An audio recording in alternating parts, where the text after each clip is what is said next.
A very good evening and welcome to Afrique 24-hour TV. Ladies and gentlemen, I'm glad that you're watching Afrique 24-hour TV. And today, Thursday, 7th March 2024, we are glad that you're watching Afrique TV and we are glad that you are here on our daily political talk show.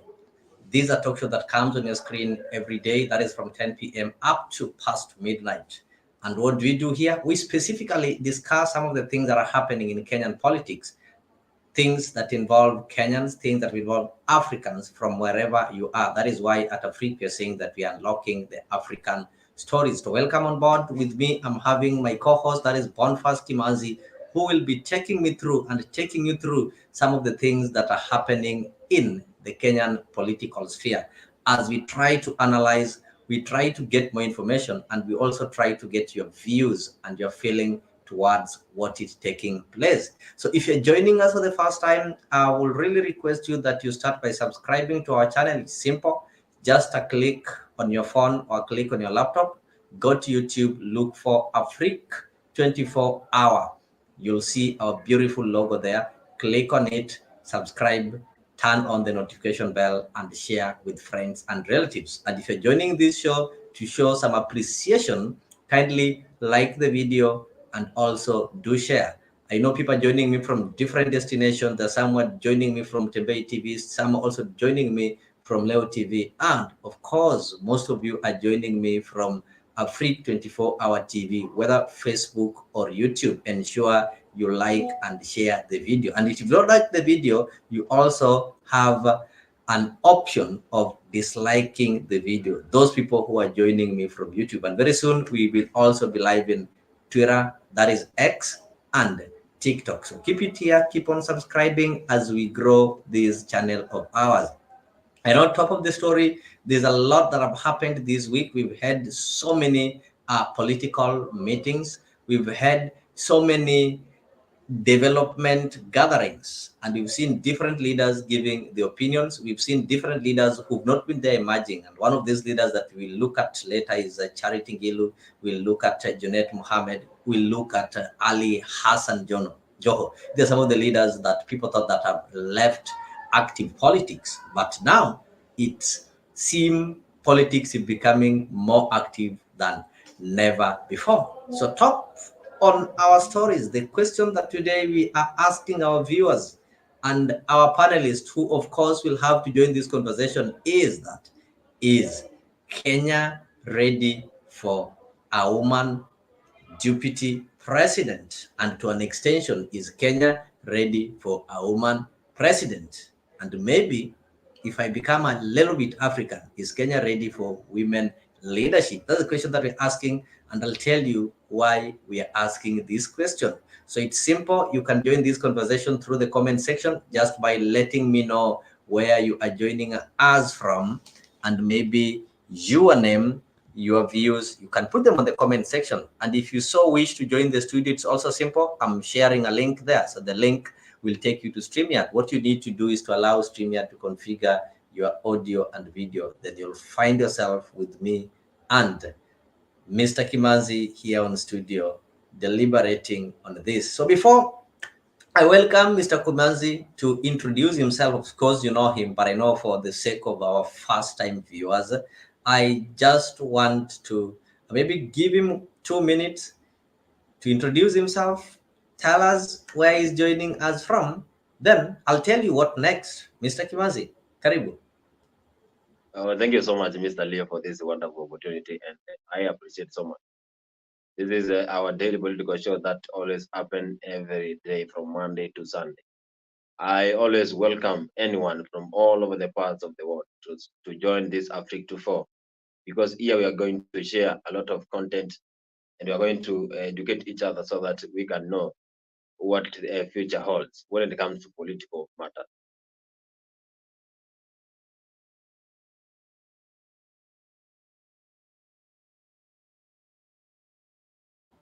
Thank you so much, Boniface, and welcome on board. I do appreciate your presence this wonderful evening. It's really great to see people discussing matters Kenyan politics, people discussing issues that are affecting us as Kenyans. I know the question that we're asking today, maybe that is going to form the basis of this kind of debate or kind of discussion is Kenya ready for a woman deputy president? So kindly, if you are watching this, I want to see your views on the comment section. You can write it there. You can also join the studio and give your views one-on-one. Are we ready as a country to have a deputy president who is a female? Yes, we've been having deputy presidents, we've been having presidents, but we've never had a female one. We were close to having one, if you remember, in the 2022 general elections, when one of the top contenders, one of the top competitors, that is His Excellency Raila Amolo Odinga, had a deputy running mate. Oh, he had a running mate, sorry, not a deputy, but he had a running mate who was a lady, that is Honorable Wangari Maathai Karua. But it didn't happen. That was the time that Kenya came close to having a female deputy president. Yes, of course, there's some candidates, people like Wajir also had a female as a running mate, but they were not that close. But this one for Raila and Maathai Karua, they were close. And had Raila won the elections, I know this is something that is contentious, so let me just talk about what is happening, the reality. Had Raila won the elections, we will be having a deputy president.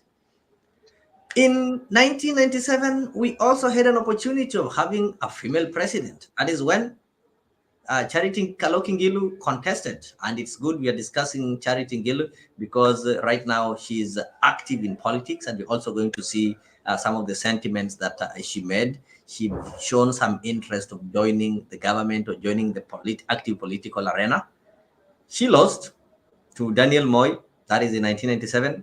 We also saw an opportunity in 2013 when the Iron Lady, Maathai Karua, boldly ran for the position of president.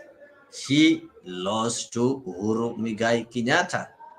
From the sentiments of the president today, it seems this kind of, how do you call it, the gospel of female leadership is gaining momentum. So before maybe I ask my co-host some questions, or maybe allow you people to interact with me, let me play for you this video.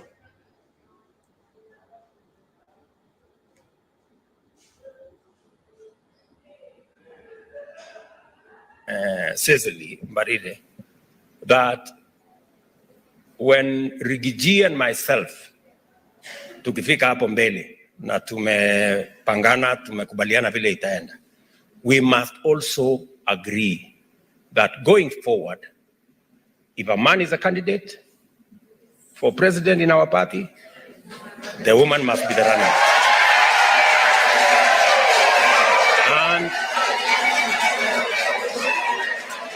And if a woman is the candidate, then a man can be a running mate. Okay? And we must also cascade it down to the governors. So, and we must be intentional and deliberate about it, otherwise it will never happen. And I know fellow party leaders in other parties will agree with us, because we all agree, because I'm sure the party leader in Wiper supported Wavinya, the party leader in ODM supported Gladys, and all the other party leaders supported their women candidates. So we will do this not because we want to do anything against men, but we want to balance so that we all move together. And Madam says, as you undertake that exercise, you will have my 100% support. And I know Governor Sakaja and my good friend Kimani Ichung'wah will also be supportive of that exercise. Much progress has been made, especially with regard to financial inclusion, with women remaining consistent in the uptake of various financial inclusion facilities and affirmative action funds. Out of the 21 million Kenyans who have borrowed from the Hustler Fund today, 10.1 million are women, constituting 48% of the fund's beneficiaries. Out of this, 8.8 million women have borrowed a total of 23 billion of the total of 47 billion already led. And let me say that the average age of women accessing the Hustler Fund is 35, compared to 39 for men. So more women, more younger women are more conscious, about what they need to do. And therefore, the mentorship that has been going on. And let me say something very deliberate here. Charity Ngilu occupies a very special place in our country. She is the first woman to dare to run for president, materially. And she's been a great inspiration. I must say this. I know Charity is many times very hard on me, but I must say this about her, that she is a great inspiration to many women, not in her party, to many women across Kenya. Her daring spirit has inspired many of these women who are today leaders in Kenya. I want to ask those of you who are leaders today, please, the mentorship that Charity gave you, please mentor others by demonstrating great leadership going into the future. And we are going to stand together to work with you. The last election proved to be a transformational watershed in women's participation in political leadership. As a result, the number of women in each category of elective leadership grew, with the greatest leap being in the number of counties which elected female governors. Kwale here, Fatuma Chani, Machakos there, Wavinya Ndeti, Kirinya.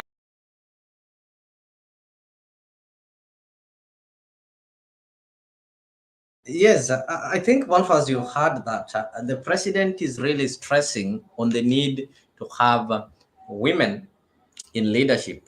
Today he was attending the G7. That's a group of 7 female governors who were elected in the last elections.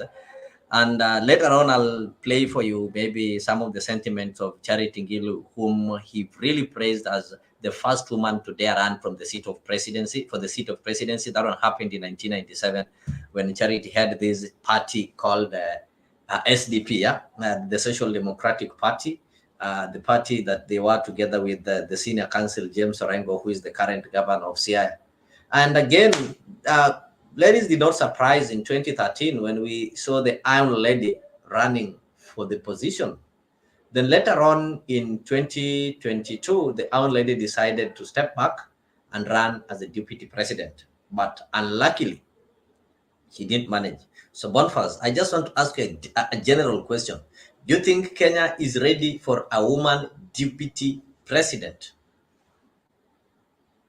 Thank you so much, Mr. Leo. Again, I appreciate for this wonderful moment. But again, as we pioneer this topic for today, that Kenya now wants to get a DP who is a woman. The big question is, will she be able to withstand other men when it comes to competition? But again, that one gives a signal that Mount Kenya region is going to erupt, as we have discussed, because Rigathi Gachagua definitely has those hopes that come 2032 is going to win this election as the president. So if William Ruto takes a woman come 2027, that will be a big heartbreak to Honorable Rigathi Gachagua. So I don't think whether Kenya is ready, and this one needs a lot of concern, because we know Deputy President has been there for Ruto. So it will take some time.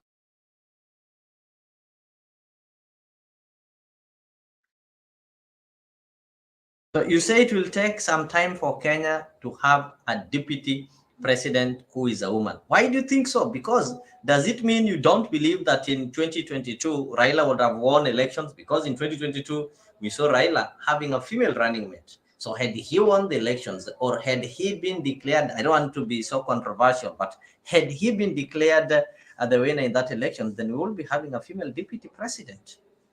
Do you think you didn't believe in that one happening in 2022? Yeah, definitely. I don't believe that could happen because we saw what happened to Mama Karua, despite her being the running mate for Raila Amolo Odinga. She gave only a small percentage of votes when it comes to general election. That means that So he had no are you influence when it trying to comes to say politics. that there is a possibility that Raila lost because he picked a female as the deputy president? So do you mean had Raila picked a male, then it would have been easy for him? Yeah, definitely it would be easy for him because if you see the percentage that Mama Karua contributed to general election, that shows that she was not ready and she had not influenced people to an extent that they can vote for her as the deputy president. So it was a bit tricky because we saw what happened in Gishugu constituency where Mother Karua comes from. So they gave only a few percentage of votes, and again we expected to get a lot of votes from that region. So it was tough for Raila Amolo Odinga, and that was the biggest mistake that they made by choosing a woman. But again, it is good because it showed equalness, and again it showed people are ready to share the powers because it has only been man and a man. So they needed to change the leadership. But again, was she ready? Was he able to convince Kenyans to vote for her? I think that was the biggest mistake for Raila Amolo Odinga. Okay, I'm getting there. I'm coming back to you, Boniface, because we have to look at this thing extensively. You'll realize that if you look at the statistics of voters, majority of the voters that we have in this country are women. And we're also going to see why is it that women don't find it easy voting for their fellow women. Because if we were maybe in a country that women believe in themselves, then instead of even seeing the campaigns of maybe people from Central against people from Western, or people from Central against people from Northern, or people who go to church against people who don't go to church, I think we will be seeing competition of men versus women. And in that case, I bet women can carry the day because they're the majority. Just as when Jabazi Kamili is saying that sijui kwa nini mnapotenda kupoteza watu, deputy sio rais Ruto hajasema. Oh, Ruto did not speak of 2032. I think you maybe you got him out of context, and just to sort that, I'll just play this one for you, just for the benefit of doubt. Then we'll try to analyze it together, because politics is about analyzing it. In politics, people don't speak plain, people don't speak directly, they speak in parables, they speak in some hidden words. So it is upon the politically wise to unearth what they are saying. Just listen to this. Muslim Barire is the chair of UDA, not by default. It is deliberate and it is intentional. And one of the assignments she has is that we must, as a party, lead from the front, and we must make it in the rules, Madam Cecily Marire, that when Rigiji and myself tukifika hapo mbele na tumepangana, tumekubaliana vile itaenda, we must also agree that going forward, if a man is a candidate for president in our party, the woman must be the runner.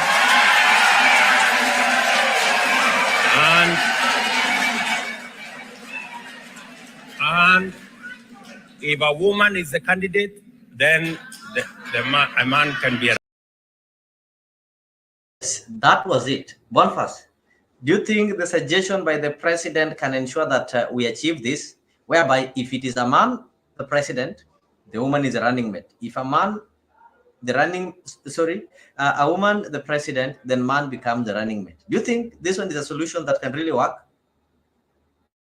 At some point I can agree, and at some point I will not agree, because here we need someone who can compete with William Ruto, with other leaders. But again, if William Ruto chooses a woman, we know that he is the kingpin now when it comes to elections. And again, he won the elections back in 2022. So that means that he will always win come 2027 if Raila Amolo Odinga will not be there.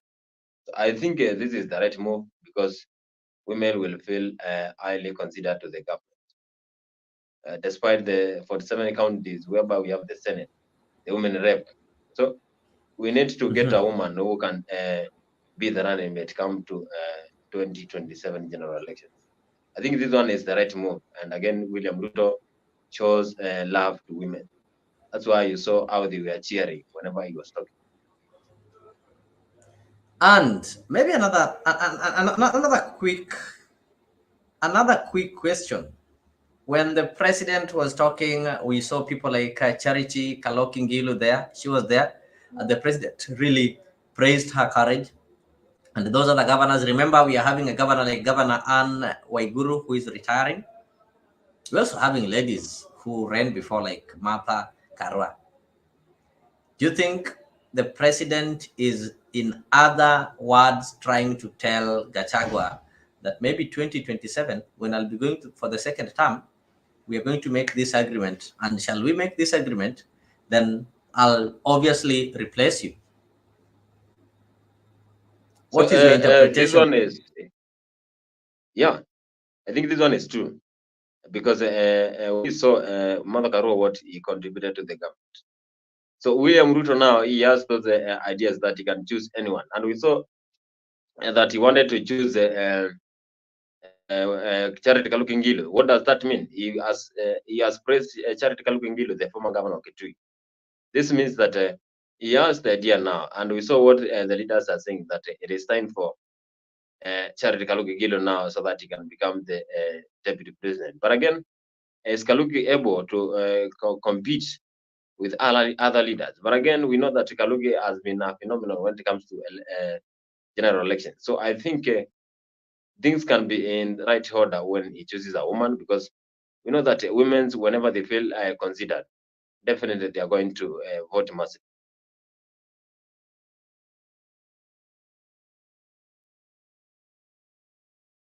The question that people should be asking, if Kaloki Ngilu is able for the task, because she tried to run she was the first woman to dare run in 1997. Then she was then followed by Martha Karua, and they both did not make it. Then we saw Martha Karua tried to come back as a deputy president, and it did not work.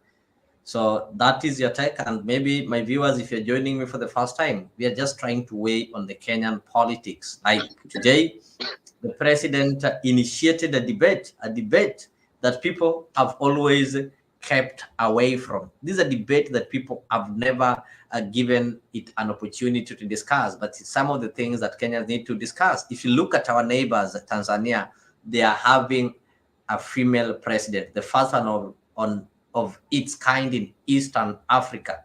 How did this one happen? Similar thing that the president is hinting at, whereby if you're having a president who is a male, then the deputy becomes female. So that is what happened in Tanzania. We had Magufuli having a deputy running mate. So when Magufuli, may his soul rest in peace, passed, then automatically the female became a president. So maybe the president have realized that is the way women can be able to ascend to power, because what has always happened is that when people go for when people go for elections, most women shy away from these elections. I think it is because of how our elections are normally conducted. You'll find that our elections, some of them are normally conducted in such a violent way that female feel that it needs some manpower for you to become somebody in the electoral sphere. Maybe because of some cultures, we have to understand that we are Africans, and as Africans, there are some communities who still preserve the negative African culture that was against female maybe leading, that placed the female as the second maybe people in the community. So I think the president might have seen this is the right way, or maybe this is the only easiest way for female to lead. But that one, I think, we can also not maybe agree with it fully, because if you look at the counties, there are counties that have been bold enough and they've elected women. And right now we're having 7 counties, they've elected women as governors. And if you look at the performance of these counties, they're the ones that are doing well compared to the ones that are being led by their male counterparts. I'm joined here by Mr. Washira. Good evening from this side. I know it's not yet, maybe it's afternoon from UK, right? Can you hear me?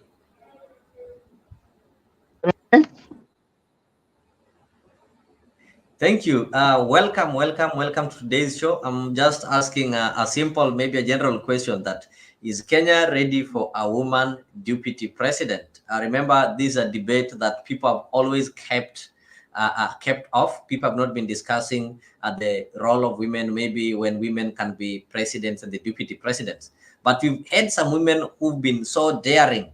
Forget about the Wangare Madai, who are MPs and they fought for their space. In 1997, Charity Ngilu shocked the nation when she boldly, with her SDP party, joined the race and faced it against people like Raila was there, people like Daniel Moi. Unfortunately, she lost.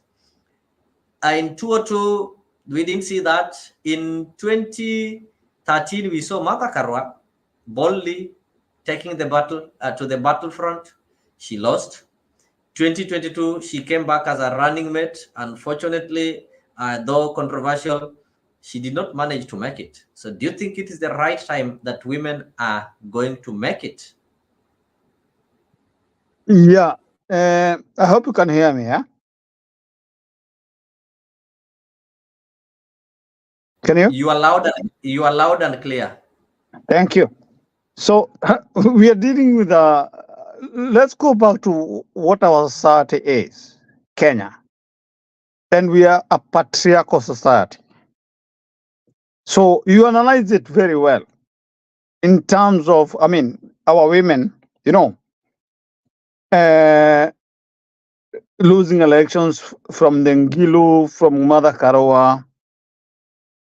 And those are the ones that I can quote that were, you know, they were on the high end of, you know, they could clinch the deal. So here's the deal here. Ruto is praying to the Garali. And the reason he's doing that is because he sees the women folk, for lack of a better word, they are the biggest voting population. Young men and women, young men, sorry. And other than the old men, it's just like where I live in the US. The women folk vote more than the men folk. So what Ruto is trying to do, remember they had a conversation here where Aisha Juma could not even go to parliament to discuss the one-third gender rule in the Senate. So when you look at this, is playing to the public garrally, just to look, it's politicking, which is Ruto is very good at.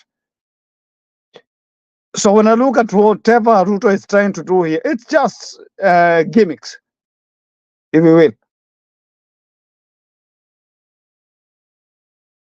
So you say it is just gimmicks. It is just a political statement to please the female voters, or the president is sincere in his pronouncement? So let me answer your question, sir. What is happening here?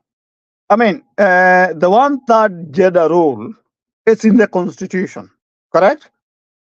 And two, why was it never instituted? How come now the NADOC report is now we are discussing this? This is something that is in the constitution. It's nothing new.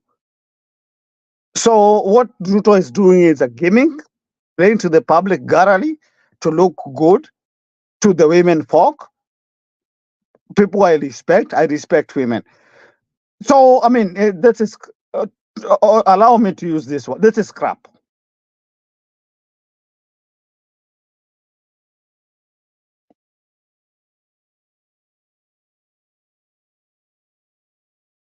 I can hear you. I can hear you. Yeah. So, I mean, if you want us to sit down here and discuss around the one that, sorry, go ahead. I'm saying I can hear you. I can hear you. Because, okay, the president have said it. It's a discussion that has always been there. You've also admitted that we are Africans. But if you look at our population generally in Kenya, you'll find that there are more females than males. Why do you think females don't find it easy to stand with one of their own? A situation whereby you find a man contesting and women contesting. We've never had that thing called gender card. They tried to maybe market it in the last general election, whereby they are talking of a mother effect, not mother, but the mother effect or the female effect, but it flopped. Why do you think we've not reached that situation whereby a lady can go and convince people that, you see, I'm one of your own. I understand the problems that are faced by women. Women are the ones who are taking care of society, blah, blah, blah, and such kind of things. Why is it not easy for women to buy such idea and start bringing the female card on table? I'll use an analogy, and I know I'll be hated here. Women are their own worst enemies. I don't think you're the first person to say that. Even for the ones who did some literature, there are books that were written. There was one. No, but I'll say it because women are their own worst enemies. And for me, actually, in as much as we have a patriarchal society in Kenya, I mean, you look at the records. Look at Homa Bay, for example, Grandes Wanga. I mean, we've seen women who, given the mandate to do what is supposed to be done, they are doing it. Yet, I'm a man like you, and the fellow guys who are in this frontier here. I mean, we have not proven ourselves. All we think about is, I mean, women being the brainchild of children have to be on the front line, and because they care. Men, I'm not gonna classify every single man that they don't care, but women do care more. But then now here we are. I'll go back to the same constitution that we have in 2010 constitution. They were given a third majority in parliament. What happened? Yes. What happened? So, because of the patriarchal society nature of our country, we as men, what do? We go back to the villages and everything else. I come from Karatina, so I know. I mean, we just victimize and everything about women, such that woman is never given that chance. And eventually what ends up happening is a man gets to occupy the seat that the woman was supposed to get. So at the end of the day, this gender rule is just a fallacy. Yeah, that's my point. So the gender rule is just a fallacy, meaning you still don't agree that women in Kenya can have their space and produce a deputy president and a president in this country. Correct. Then maybe on the contrary, some people are seeing it that like the president is not respecting his deputy because he's already talking of all the women and such kind of things. So people see it as if he's telling Gachagua that, okay, in 2027, we still have to sit down and have some fresh agreements and maybe fresh engagements. It is not a direct, that you're going to deputize me. Don't you see something like that? I think for people who, unless you do not understand Ruto, not you, I'm saying unless people do not understand who Ruto is. Yeah. Ruto is a politician, and Ruto can do anything. To Ruto, the end justifies the means. Let's just mark that one. I mean, somebody can underline that, and if I'm wrong, come correct me. Now, Ruto has realized he needs, in 2027, he needs the support of women. So what he's doing here is public thoroughly and trying to now appease to the women. Why? Because women vote more, and because he sandwiched the women and lied to them. So he's now trying to please them and telling them, okay, you know what, I'll have one of your own on the front seat. So Yeah. Gachagua, we all know, unless somebody is an idiot, we all know Gachagua was just a vehicle for Ruto to get the presidency. Gachagua is done. What do you So mean? now Ruto is looking for his plan B. So he had a plan A, B, and C. So Okay. plan B now is he's gonna use the women of Kenya, or generally not the women of Kenya, generally women who are Kenyans, Okay. to get to 2032. So anybody thinking otherwise, Gachagua is done, man. I belong from his community, so I know what I'm talking about. People have always been saying that, you know, Ruto is somebody who is so sincere. No, somebody, let me just say, somebody told me one time that, you see, Leo, Ruto is a Christian. He keeps his promises. And that is why the people of Central voted him, because he keeps his promises. So there is no way Ruto can promise Gachagua something and fail to keep it. So I'm surprised you're saying Gachagua is done. And right now, Ruto is trying to gamble between, do I go back to the church, or do I now go back to women? Okay, can I answer your question? Yeah. So how Christian is Christian? That's number one. Uh-huh. So we have two criminals here who call themselves Christians. They preach wine, they preach water, but they drink wine. Yeah, both of them, and I'm not afraid to say that, because you can't tell me. I mean, I was just listening to a video of what they do when they're praying, or when they're having a meeting. They do prayers, and then whatever happens between the prayers and the end of the meeting, they do another prayer. But to whatever narcissists, I mean, nasty things that are discussed between the interlude of praying and then the initial prayer and the end of the prayer, it's sort of manifestation of what they believe in. There's no Christianity here. These are crooks. So who are using the word of God? It's actually blasphemous. And look at it. Okay, let me just segue a little bit.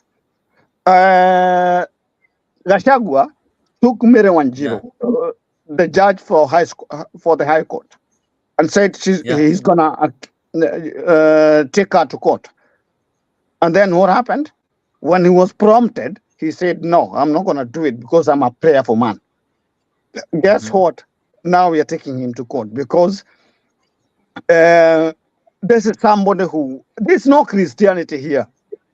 The thing is, we are dealing with crooks, wheeler dealers, and the only thing they know is to make money.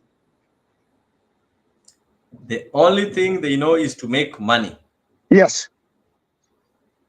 Because, you know, like something even happened yesterday, so funny.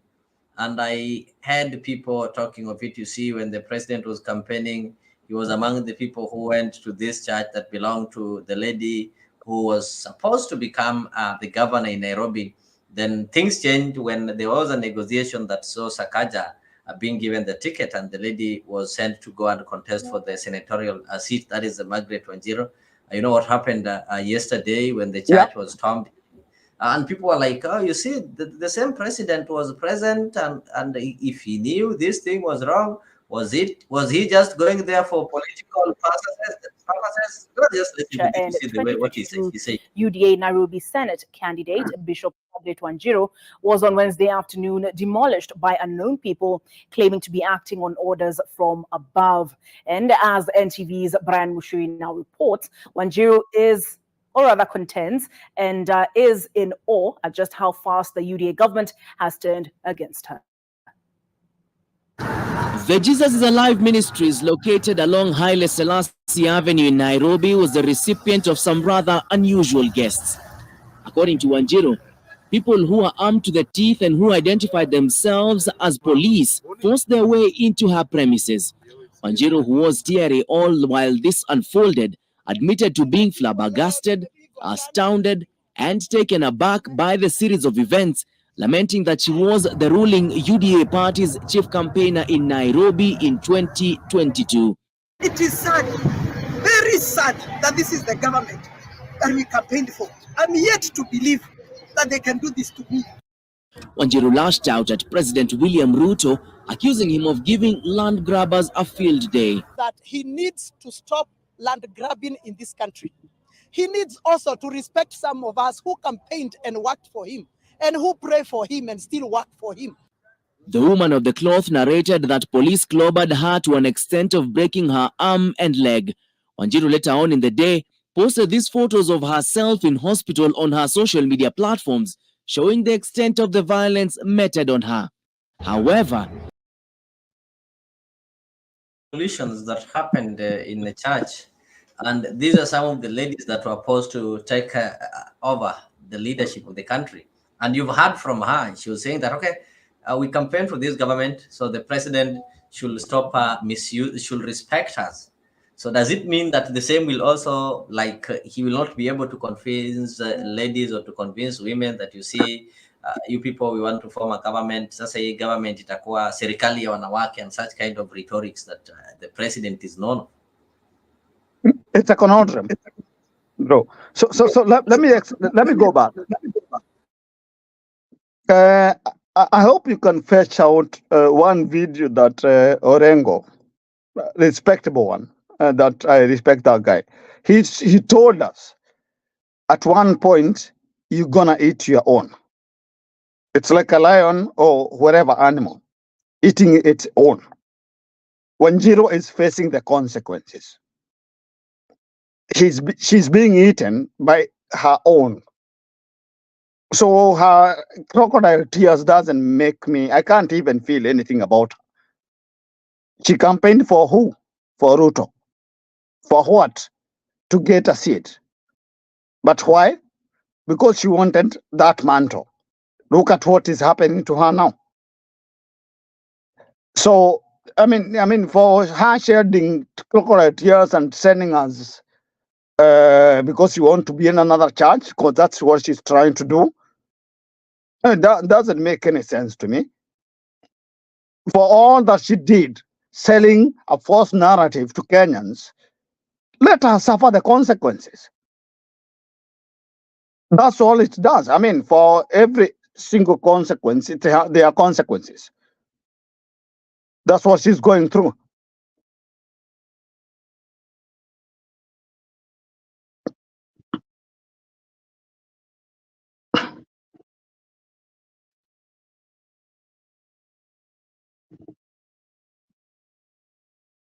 Good year is telling me that Bishop Wanjira, I live this year. I don't know what Wanjira means. Maybe he knows it better. I know he'll explain it to me. So I got the video that you are talking of. Let me just play it for you so that maybe people can know these things. Yeah.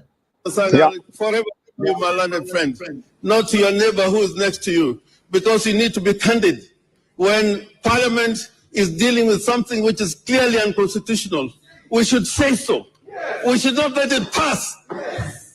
But if it passes, even the courts are going to say, was Welcome there, was Sang there, was Kilonzo there, was the Attorney General Emeritus, was he there? Was the Speaker there, who is a legal student, was he there? So I urge you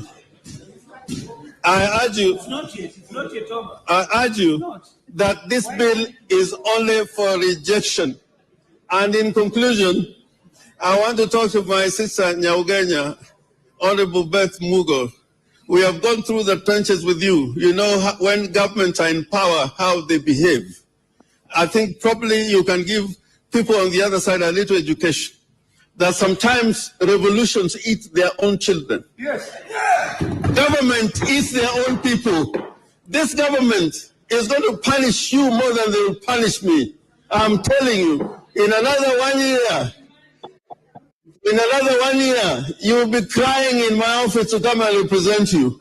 I know, I can tell you.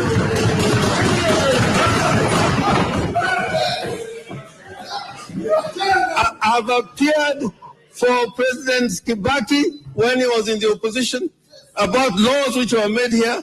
I've appeared for President Uhuru and Vice President Ruto when KANU was going away. When Kibaki was taking away his members and making them ministers, I went to court on their behalf. But now that they're in power, they are forgetting. And power, when power gets into your head, I can tell you, you will never remember that one day there's a bigger power, almighty, that will deal with you. Said it, and there is one that I was never keen in listening to, where he appeared for Uhuru and the vice president by then when KANU was going away, when Kibaki was taking members of KANU and making them ministers. The same thing that was happening in the just concluded general election, when members of the UDM, the ones who are in Azimio and whatever, were being taken and given some plum jobs in the government. So I didn't know that the guys also had the same challenge when Kibaki was president and somebody had to appear in court for them. So it's so interesting. Yeah? So I now get your point. Yeah, I mean, and that's what is going on right now. And thanks for playing that video for the public to know the history.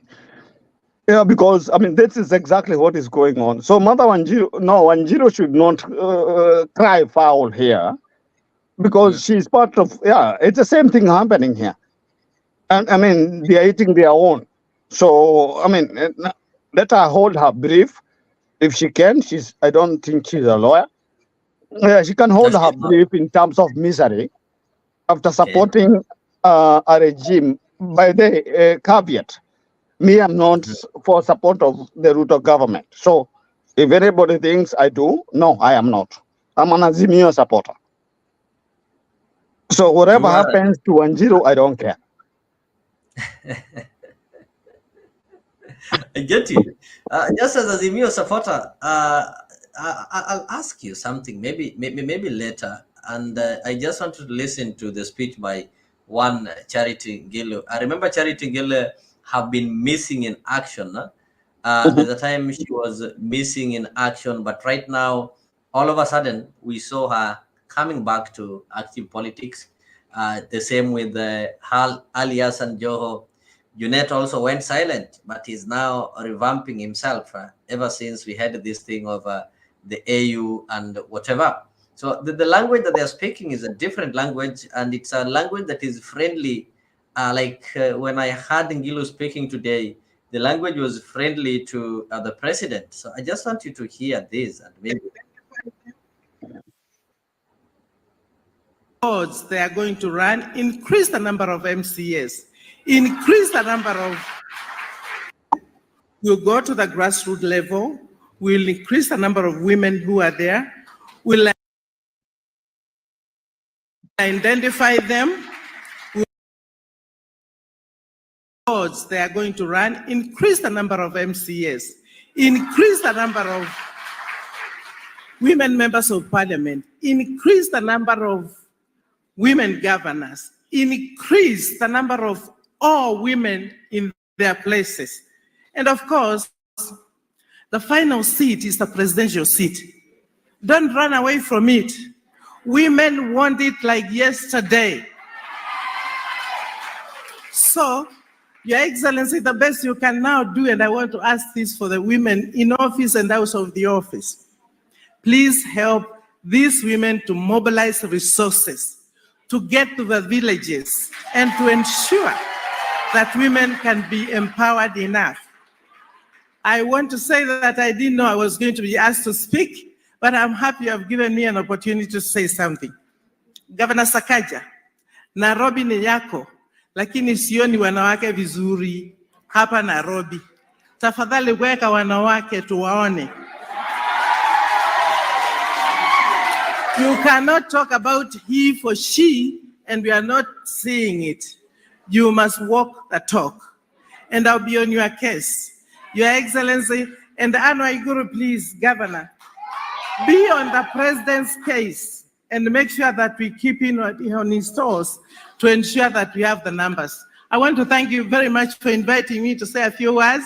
Please, women, young women governors, shine and shine and shine for Kenya. Asante sana. Thank you.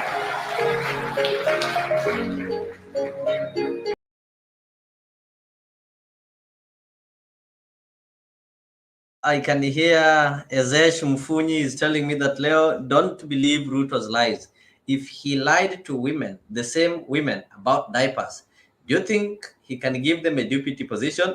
I think this is just a reminder, because there's a time that even the president told women that in his government, he's going to ensure that we are having 50% of the cabinet secretaries given to women. That one did not happen. He didn't even manage, I think, a third gender rule. So I think many people are agreeing with you, Washira, that you see this thing cannot happen. It is the president giving promises that he thinks he will not be able to prove. I mean, this is a guy. Can I just make one statement before the moderator you continue, sir? Yes. Yes. I mean, there is a guy who is telling us that eventually we are going to have 50-50. Why don't you first just give us the one that gender role in the constitution? It's not there. So, I mean, so when you come to the public gallery and pretend like you know many women, sorry, no, not know many women, as in you are very conversant with the augmentations of women and representation. And now that you're preaching because you went to a G7 meeting of women, and then you want to please them. There's a pleaser. This guy is actually an actor. He's actually a comedian. He's a comedian. No, yeah, he is. Now you go to a women's G7 meeting for women, and you're telling them, "Oh yeah, I'll give you what you want." It's the same thing he does in the public streets, on top of his car and or on the rooftop of the car. That's Ruto for you. He'll tell you what you want to hear. And after that, he doesn't care, man. So people listen to this guy at your own demise. Thank you.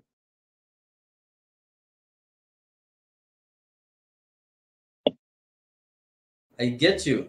Somebody was just requesting me, just a reminder, if you forgot that the Ruto have been giving women promises, it's not the first time he's doing that. He did it before, and given time he'll still do it. To actualize the two-third gender principle,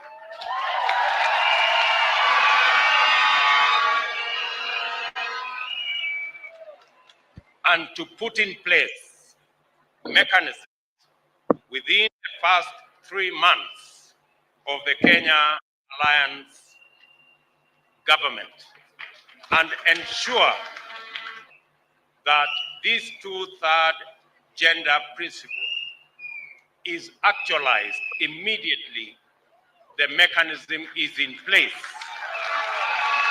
and that it doesn't have to wait until the next general election.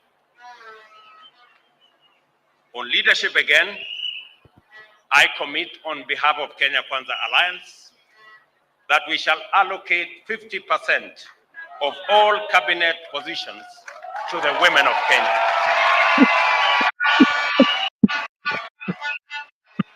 Additionally, I commit that we will ensure that the Public Service Commission, in all its recruitment and all government agencies, commissions, parastatals, and other government agencies shall strictly observe the two-third gender rule.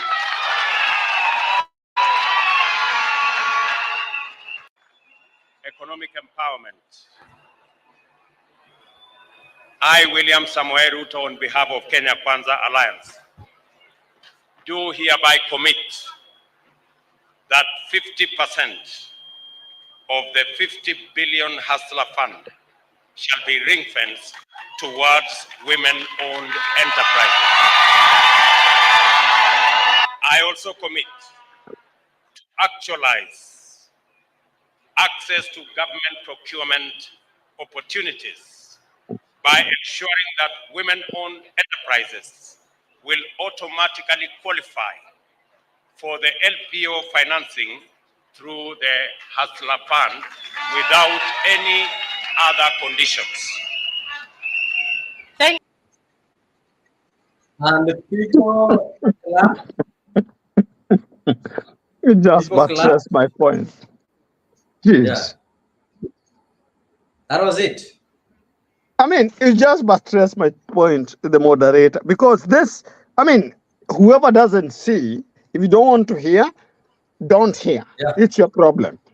But that's, I love the way you played that, because now somebody is even telling you it is going to be 50%. And then now he comes back here telling the G7 women that I'm going to make sure 100% of women are going to. What the heck is wrong with this guy? Yeah. He's a damn liar. And whoever doesn't know that, just stay with it. And this is what happened a few months after the promise. This is what Kenyans who are promised had to ask for. Representatives.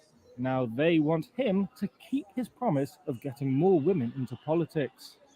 A significant dividend of our electoral and democratic process is the tremendous achievement we made in breaking the glass ceiling by enhancing the participation of women in leadership. Ruto is not the only one celebrating victory. Susan Kihika was recently elected the first female governor of Kenya's populous Nakuru County. The lawyer is one of the record number of women appointed in the August election. Very many women were elected. It's not very many when you think about it. Like, I'm not talking about 50% of women were elected, but so much more than we've seen before. Kenya's number of female governors has more than doubled, while the number of female parliamentarians jumped by nearly a third. But that's still only 15% and 23% respectively. A clause in Kenya's 2010 constitution says no more than 2/3 of any elected body can be comprised of one gender. It has never been fulfilled. Now Kihika and others are calling on Ruto to make good on his campaign pledge of upholding that clause.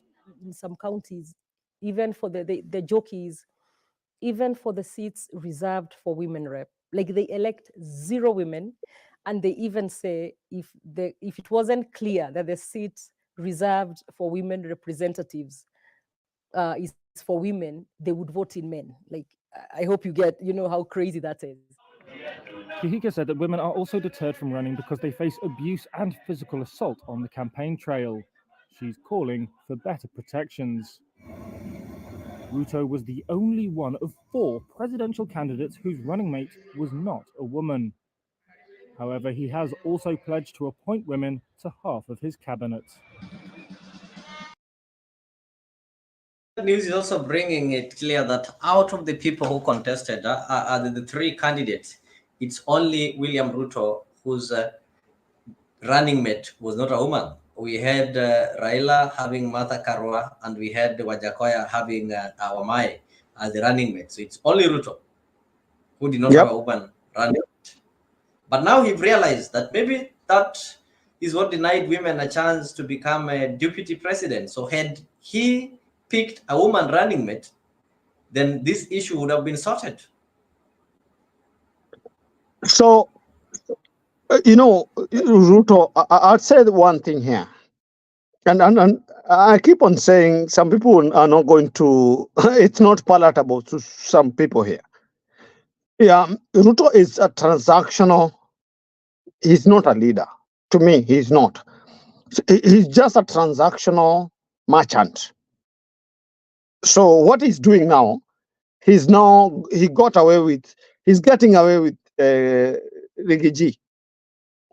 Reason why? He got what he wanted from Rigiji, from money, funding, and everything else. So what is Ruto looking for? He's looking now for the woman vote. And he'll do that. I mean, that guy knows how to play his politics. And he will go down. Sorry, go ahead. He's now going for the female vote. Huh? Yes. Already, he disabused Mount Kenya. So let's come from there. Mount Kenya is disabused and abused, and he's done with that. So, okay, that's a different subject, but I just wanted to put things in context.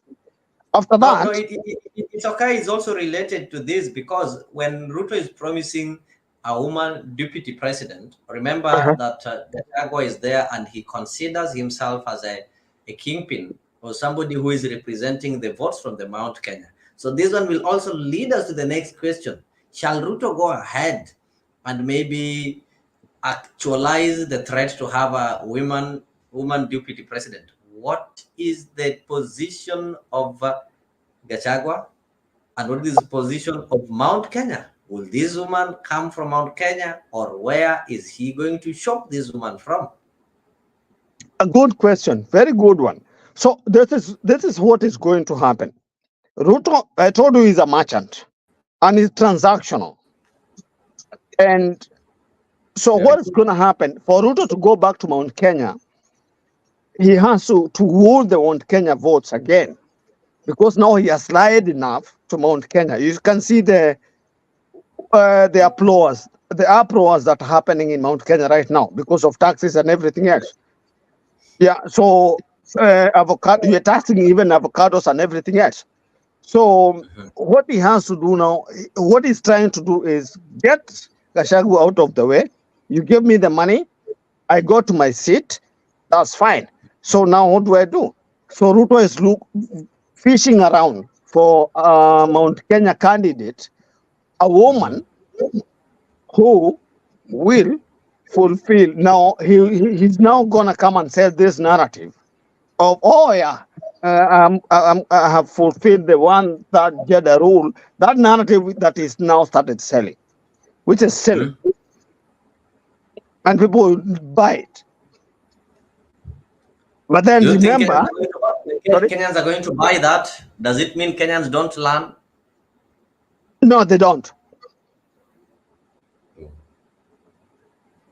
They do not. Get it? So And the thing that that's will going be to happen is Ruto has a plan B. That's what people do not understand about this guy. Ruto has already gone to Nyanza and is already. Can I speak Swahili here? it's okay, it's allowed, yes. Yeah, I chokora Nyanza already. Akona na Kirende. He has a grouping that he has already. That's why he's going to Homa Bay every single other day. Yes. And then we have where? Western.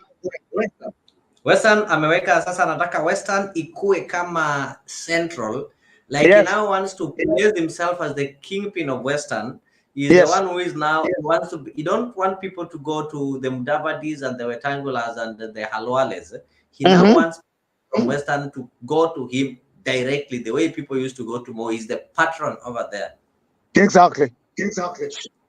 Yeah. So Mount Kenya is out of the equation right now. It's actually now Mount Kenya was, the way. Sorry, no, I'm not going to use that. Mount Kenya was used and abused. So Ruto doesn't care about Mount Kenya anymore. It's now Western to be used and abused, and quote Nyanza. Nyanza is actually the next frontier. That's why he keeps on going to Nyanza every single day. So I So you suspect, mean- actually, to your point, let me answer you. To your point, if he's gonna appoint anybody who is a lady, it's gonna be from Nyanza or Western. Get you. Nyanza or Western, not Central. And people can already see it. I don't know if I'm the one who is looking at politics differently. Whenever the president goes to Nyanza, there is a kind of a certain attention that is given to the Homa Bay governor. There is I can say there's a systematic a plan to make her appear to be doing more than the rest. if you look at some of the activities that he attends there, most of them are development activities. And these activities, he's gone there severally. He praised her, and they've tried to portray her as somebody who is really working, and any female governor should borrow from her. Remember, we are having female governors who are even serving their second term, like Anne Waiguru. We are having Barire there. We are having a governor in Nakuru. We are having a governor in Meru. This one was impeached severally. So I don't know if you are also reading what somebody is also reading, that maybe somebody said that he might go to Nyanza, and so that he's not seen as somebody who is going to lures or the people in Nyanza, then he wants to pull a different card to be seen as somebody who is going for a lady. And he will tell Kenyans that, you see, when Gladys was a governor, you saw what she managed to do then. Could be something like that? No, bro, you have a very good point there. And this is called in politics. I'm not a politician. Yeah. But what you're saying makes a lot of sense. So it's mixing the waters. In political science, I have learned a little bit of it. Political science means you go to Nyanza, which is where Raila comes from, because Raila can galvanize that. You know, Nyanza, I mean, we all know that's Raila's, bedrock. So he's going to go to Nyanza and say, you know what? Gladys Wanga is I'm not sure. I think it's going to be her second term, right? Yeah, it's going to be her second term. Yes. Now, look at it this way. Now, Gladys Wanga, second term, Gladys Wanga is going to be my running mate. What do you think that would do to the Ruo Nyanza nation? Yeah. It's done. But right now, when you look at the president, people are seeing him in different ways. Apart from the female card, the inroads that he's making in Nyanza and in Western, people are saying there's a possibility he can pick a running mate in Western and still net Nyanza votes in his net. How is he going to do it? He will ensure that he is seen as the only person who is pushing for Raila's AU candidature, so that by the time Raila gets it through, then he will come and tell the people of Nyanza, look, I made Baba the president of Africa. That's now, why can you people murudishe mkono? Then he goes to Western and tell them, you people, because the numbers that Western are having, they're having a huge number. It's just a matter of putting them together and tell them that, look, I want to take one of your own to be number 2. So it will be sad if one of your own is number 2 and you don't vote in one basket. Then the only person who's been dividing the votes of Western, the only person Westerners have been voting outside Western has been Raila Odinga. So a scenario where Raila is not in the ballot and somebody from Western is the deputy president, don't you see Western voting as a block to the last man? Then Nyanza also buying the idea. Where does that one leave Central? Do we go back to what you're telling me, that Central imechokoro ikaribika kabisa? So there are two elements here, bro. The moderator. Yeah. This is a formal thing. So there are two things here that you just mentioned that I would want to.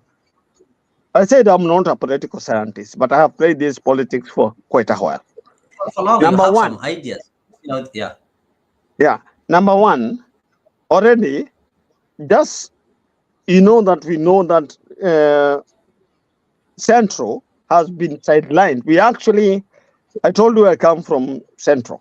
So, and I follow the Central politics quite succinctly. So the thing Central is doing is we are putting ourselves together now. We have been used and disabused. That's one. Yes. Yeah, if you follow politics of Central, you hear this Kamwene and everything else. I'm part of that. We are putting ourselves together to tell people now, you can't do this to us anymore. That's part one. Part two, okay, Raila goes to, you mentioned something about, Western. Yeah. Because I have gotten somebody from Raila.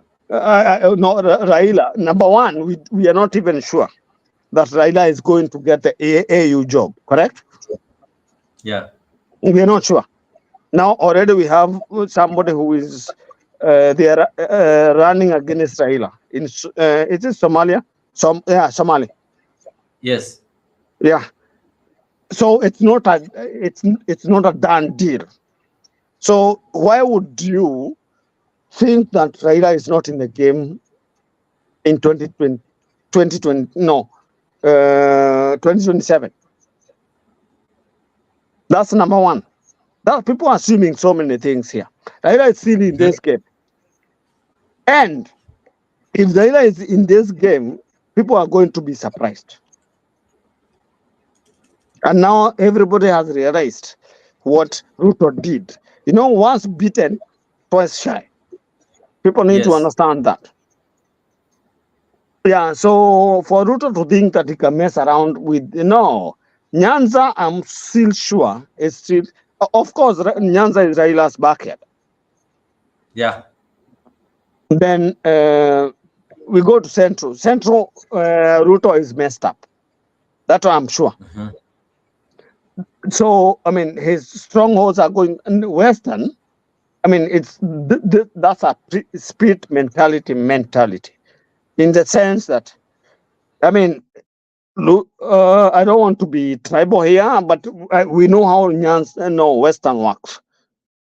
So Ruto has a hard work to work, and that's his tilt, and I can say that comfortably.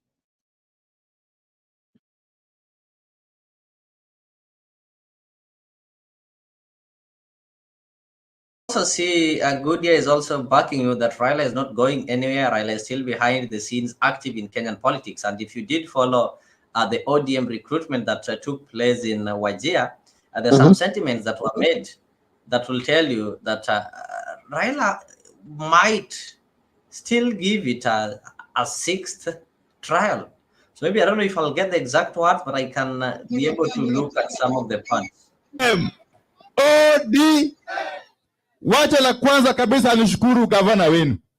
Gavana, wakati nilikuwa nakuja pande hii, nilikuwa na rafiki yangu Yusuf, nikaonyeshwa hospitali ile unaenda pale, nikashangaa sana. Ni hospitali ya kimataifa.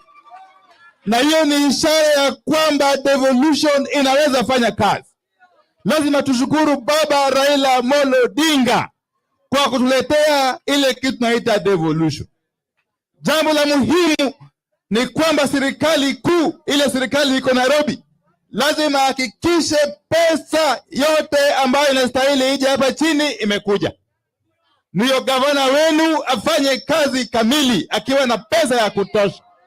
Wangapi wameunga hiyo mkono? Hatutaki pesa mingi ibaki kule Nairobi, ili hali kazi yao Nairobi ni kuiba tu, ni kupora mali ya wananchi. Pesa ikija hapa mashinani, kazi yake inaonekana. Si namna hiyo? La pili, mimi nawashukuru wananchi wa Wajir. Kule bungeni mmetuletea washujaa, wabunge wa eneo hili ambao wako katika bunge la kitaifa. Tukianza na dada yangu Joho, rafiki yangu Yusuf wa Wajir West, Wajir North. Yeye pia ni mwanachama kamili. Kwa hivyo sisi tuna furaha. Sasa nataka kualika deputy party leader ya ODM ambaye alikuwa gavana ya Mombasa, anaitwa Hassan Ali Joho.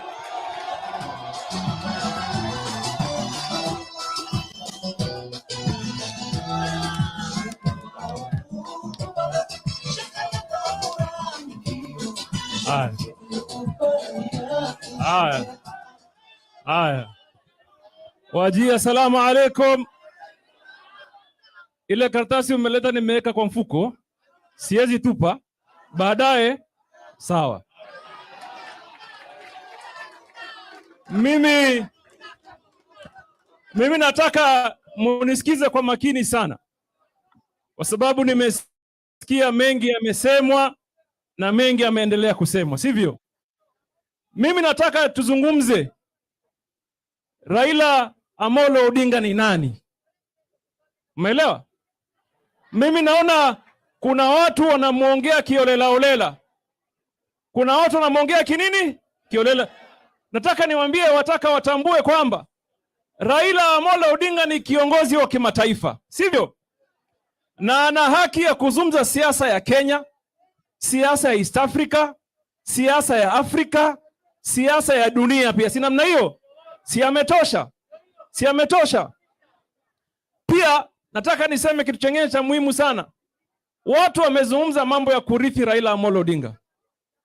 Watu wamezungumza mambo ya nini? Kurithi Raila Amolo Odinga. Ile mimi nataka kusema hapa kama Hassan Ali Joho, ile kitu ambaye mimi narithi kwa Raila Amolo Odinga is the ideology ambaye amenifundisha kwa miaka yangu ya siasa, mawazo, mienendo, mwelekeo na uthabiti na ujasiri na usimba wa siasa. Si ndio? Si ndio? Watu wajue baba hakuna mali anaenda. Baba anaenda hadi, si ndio? Si huyu baba ni life member wa ODM. Si ndio member number 1 wa maisha wa ODM nani? Raila Amolo, na atabaki kuwa katika chama cha ODM. Ile kitu ambayo nataka niseme ya muhimu hapa, watu ya Wajir, nataka niwaulize, mnataka kuingia serikali ya mtaki 2027? Mnataka mtaki? Kama mnataka mnionyeshe na mkono namna hii. Mimi nataka niwaambie hapa mchana, usiku na mapema, watu waelewe serikali inayokuja mwaka wa 2027 ni serikali ya ODM, na mambo ni mawili ama matatu pia, lakini ya muhimu ni mawili. Kama si Raila Amolo Odinga basi ni Hassan Ali Joho. Si namna hiyo? Mimi mtu ambaye naweza ondokea bila kuuliza maswali wala bi ni Raila Amolo. Lakini hao wengine mimi na ndugu zangu kina Oparani tutapambana kidogo kinyumbani, alafu baadaye tutaamua, si ndio hiyo? Si ndio hiyo? Lakini chama ambaye haina wafuasi haiwezi kusonga mbele. Tumekubaliana? Wanawajia, mtajiandikisha kwa chama cha ODM? Mtajiandikisha? Ya mwisho, sitaki kusema sana kwa sababu baba ataongea hapa. Mimi nataka niwaambie, mimi kama Hassan Ali Joho, tangu niingie siasa, siasa, hakuna uamuzi wa kisiasa nilifanya bila kumhusisha, kumjulisha na kuelepata. You've heard Joho have confirmed it, that Raila is not going anywhere. Yeah.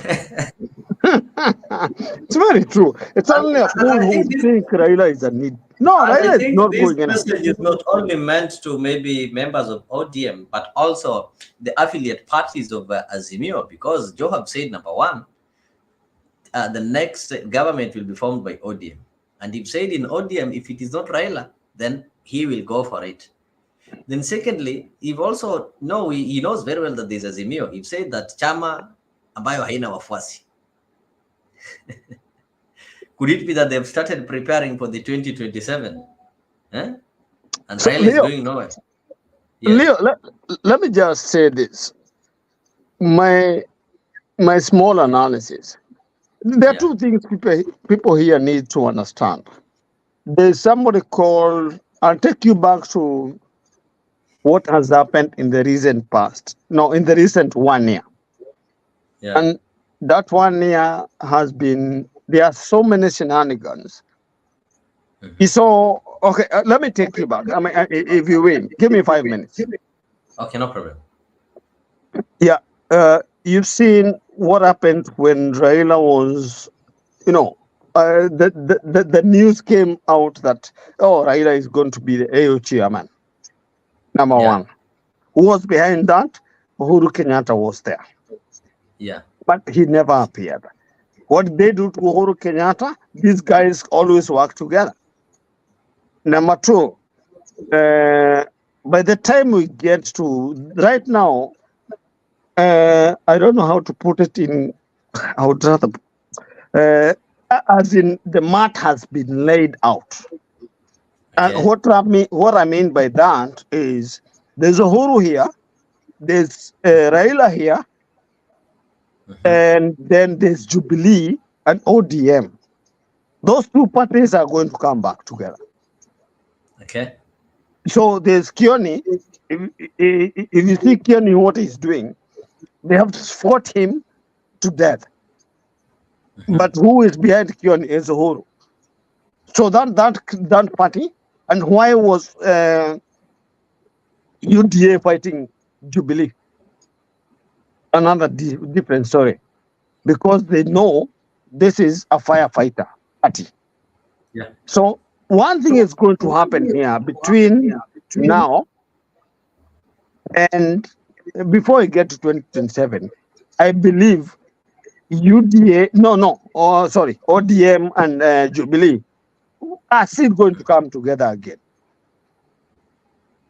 That somebody can take it to the bank. And Get you.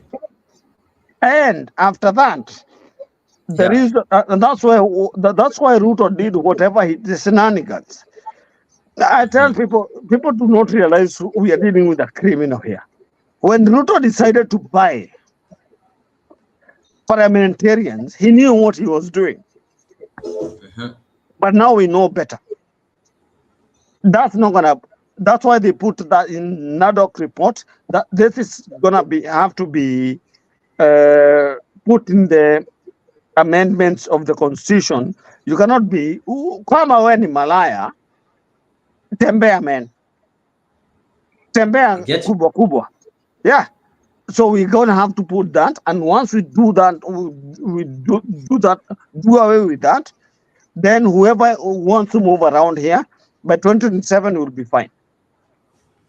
I get you very well. You're saying by 2027 you'd have revived yourself and you will be fine and fit to go. And another confirmation that have been given by Joho that Raila is not going anywhere, and they're still ready to form the government.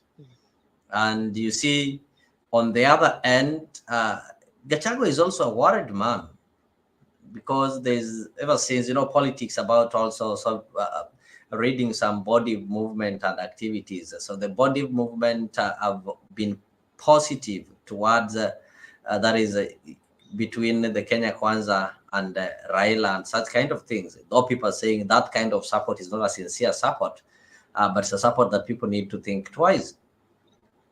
We've seen them. And this one also tells you that, okay, however much maybe this other side is wanajipanga, the UDA pia wanajipanga. Could it be what worries them that they think that they also need to change some strategy so that they can be able to make it back in 2027? I think we're going to look at that. I can see I'm also joined by Angie. Angel, karibu sana. Maybe what we are discussing is ODM and Raila are still there. They're not going anywhere. We thought that Raila is going to AU, and maybe come 2022, it will be a walkover for President William Ruto when he'll be going to vote for his second term. What is your opinion on that, Angela? My opinion is, I think Raila bado anapima Sakayo roho yake, anapima Sakayo akili yake, bado hajaamua kabisa anaenda AU ama anabaki Kenya. Naona ni kama bado ako 50-50.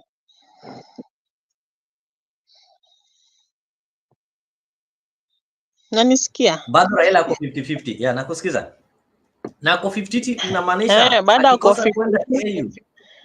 Akikosa kwenda AU bado. Je, unadhani Raila ako na nafasi ya kuwania urais na akuwe na nguvu jinsi alikuwa nayo ile uchaguzi uliopita? Maanake watu wanasema kama ile ingine aliweza kuchezwa ama iliweza kwenda jinsi ilivyoenda, hii wakati mwingine na huyu mwenye alimcheza ndio ameshikilia kila kitu, ataweza kweli? Ataweza, ana nafasi kubwa sana na ataweza. Hiyo wakati mwingine alimshinda kwa sababu hawakukuwa wamejua avocado inawekwa tax.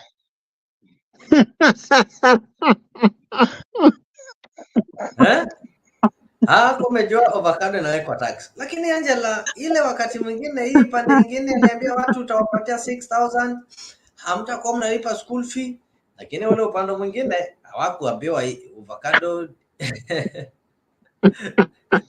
Proceed, Angie. That's a funny one. Huh? Unstable. This is a funny one. Acha nikwambie, Yes. nikwambie, Mount Kenya wanataka mtu ana protect their commodities, mwenye anawatafutia soko ya vitu zao, si kuwasambaratisha na si kuwafilisisha na si uingie kwa mifuko zao sana, wenye ameingia na si SHIF, si KRA, si nini, si housing levy. Hizo zote Mount Kenya watabadilika na watageuka. Tuko hapa na wewe, nataka umark siku ya leo ya kwamba Gachagua Mount Kenya atafukuzwa 2027, atafukuzwa kama umbwa na atafukuzwa kama takataka. Angie, can I jump in kidogo just to tell the moderator here that that's true. I told the moderator that Na exact same one. Thank you. Na Mount Kenya ndio inakuanga nini? I think ni hao ndio wako na uzito wa kura. Una understand?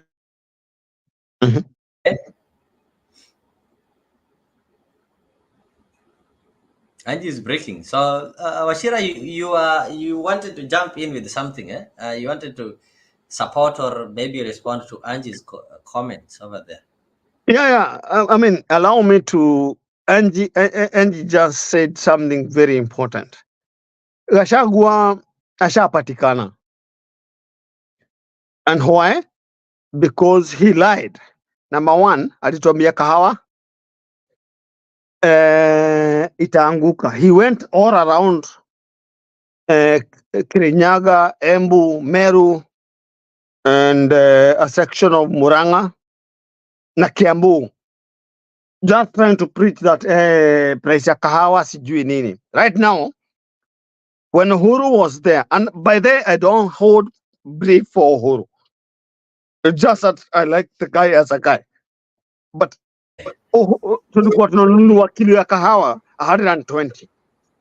Saa hii inanunua 60.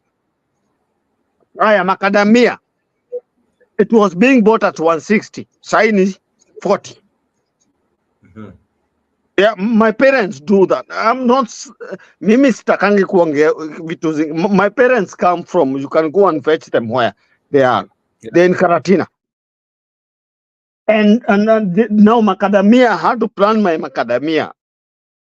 And now today, my mother is now fetching. Actually, kuna mtu mmoja alicheza. No, I don't want to go there. But alituambia vizuri sana. You are being bought a kilo 20 shillings. That's macadamia. Milk, maziwa inamwagwa Kiambu.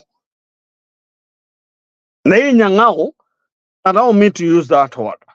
Hii nyang'au inaitwa Gachagua hapa. The only business he has ati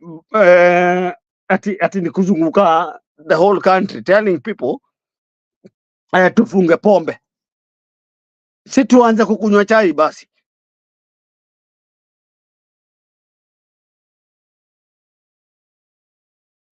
That was my word.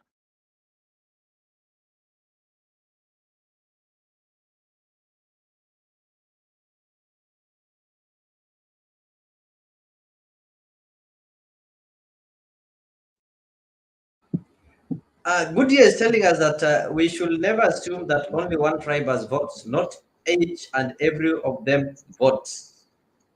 Do you agree with that? And he's also saying that Raila promised a lot which is not real and practical.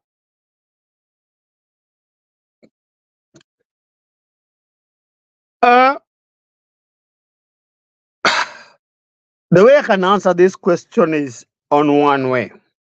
Okay, not every tribe has votes. But he said, okay, that's a comment.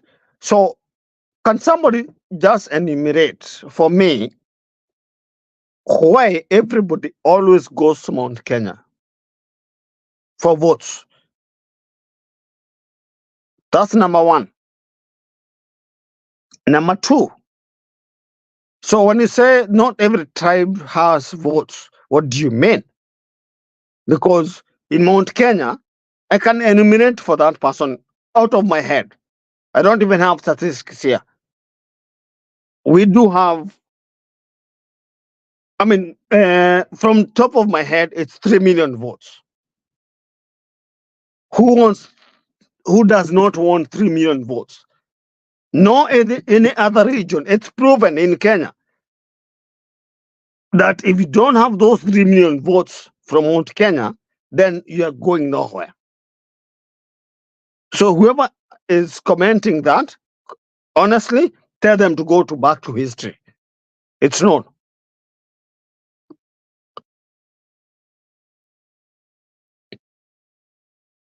I think Angie is back, and it's always been that in the Kenyan matrix, it's always been that if you have the central, and maybe you only need a Kalenjin, then that is done. Or if you have the central, you only need Luo, and that is done. Look at 202 elections. Look at what happened in 207. In 207, it was a bit different. We had Kalenjins and the other side. Look at 2017, 2013, 2017. Could it be that there is some fact that when it comes to the electoral powerhouse, Mount Kenya cannot be wished away? Being that, not that they're the majority, we know, according to the last census, they're not the majority, but what happens is the way or the manner in which they normally come out to vote. These are community whereby if you look at, they get out to vote. Almost everybody goes out to vote. And people are also seeing a scenario whereby if you want to deny the Mount Kenya that entitlement, then you remove Raila out of the ballot. If Raila is not there, then it's likely that even some of them will not vote, because somebody said that in Central, you either wake up, actually in Kenya, you either wake up to go and vote Raila or to vote Raila out. So I can see Angie's back. She dropped, I think it was because of some connections. So Angela, you can proceed if you can hear me. I can hear you. Can you hear me? You're now loud and clear. Okay, nilikuwa nakwambia, wakati umekuwa unasema Mount Kenya, when they say they are going to vote, even a Form 3 student has an voting. So they vote as a block. Okay. Na wanavote wanatoka, wanamaanisha ni nini wanataka. That's why Mountain has been a threat. But it does not mean that Mountain wako wengi. No. Ni wao hutoka. Lakini sisi watu wengine tunakuanga na mzaa kwa kupiga kura. Tuna hiyo ujinga, tuna ile upumbavu, hatutoki. Mountain, you will find even an old man, an old woman, hana macho, lakini anaenda kupiga kura. You understand? And once when you touch Mountain normally wants a person who will protect their property, their wealth, who will give them a way for how to access the business. You understand? Akipanda waru zake anauza, anapata access ya market. Akipanda mishiri zake anauza, anapata access ya market. Si kama sisi huko kwetu Western, hata miwa usipokatiwa huko tu pale. No. Mountain ni watu wako focused, ni watu wanajua ni nini wanatafuta. You understand? And that's why kitu kimoja ni just imagine ile nini yenye Kindiki alikuwa anasoma jana. How many people from Mountain wenye basa hizi imefungwa? You want to tell me come 2027 that person same person will go and vote for Ruto? I'm telling you that's a big lie.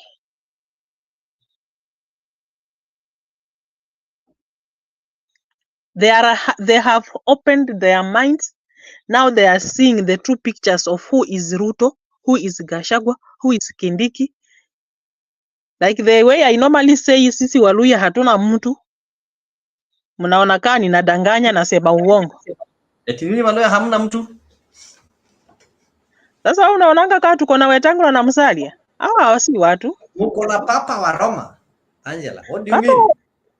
I mean business. What is papa wa Roma? Kuinamia mtu mwenye hana mwelekeo. Mtu mwenye hata haezi. Since nisikie papa wa Roma when he was an MP before the constitution, before that was Bungoma large, igawanyike in constituencies zingine hizi. What does nini baba wa Roma amefanya? Nothing. Baba wa Roma right Bungoma now is the third even Bungoma kumejengwa barabara after. Yeah? Papa wa Roma is the third in command. And remember, Busia, not Busia, but Bungoma is lucky. The last speaker of the Senate was also from Bungoma, the former and the current governor. Those are the people misleading lawyers. Those are the people that making Luya land to be poor and poorer and poorer. And that's why tuko tunahangaikia Nairobi kama takataka wenye hatuna mwelekeo. Those are the people. Papa wa Roma, Musalia Mudavadi, sijui Wangamati, sijui Lusaka. Those are the criminals, biggest criminals in Bungoma. Washira, there's you understand? This that if Papa wa Roma, can I just ask, Annie, where are you based? Yeah. Proceed. Annie, where are you based? Oh, Angela, where are you based? Nairobi. Nairobi. Okay. Yeah. No. You are the most sane mind I have had in Nairobi. Yeah. I'm in the US, but yeah, it's so good to hear. I mean, somebody speaking like that the way you're doing.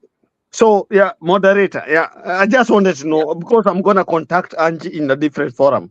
That's fine. Yeah, Maggie, I'm gonna look out for you in a different forum. Yeah, there's a forum. I think we are having that WhatsApp group. I'll add you over there.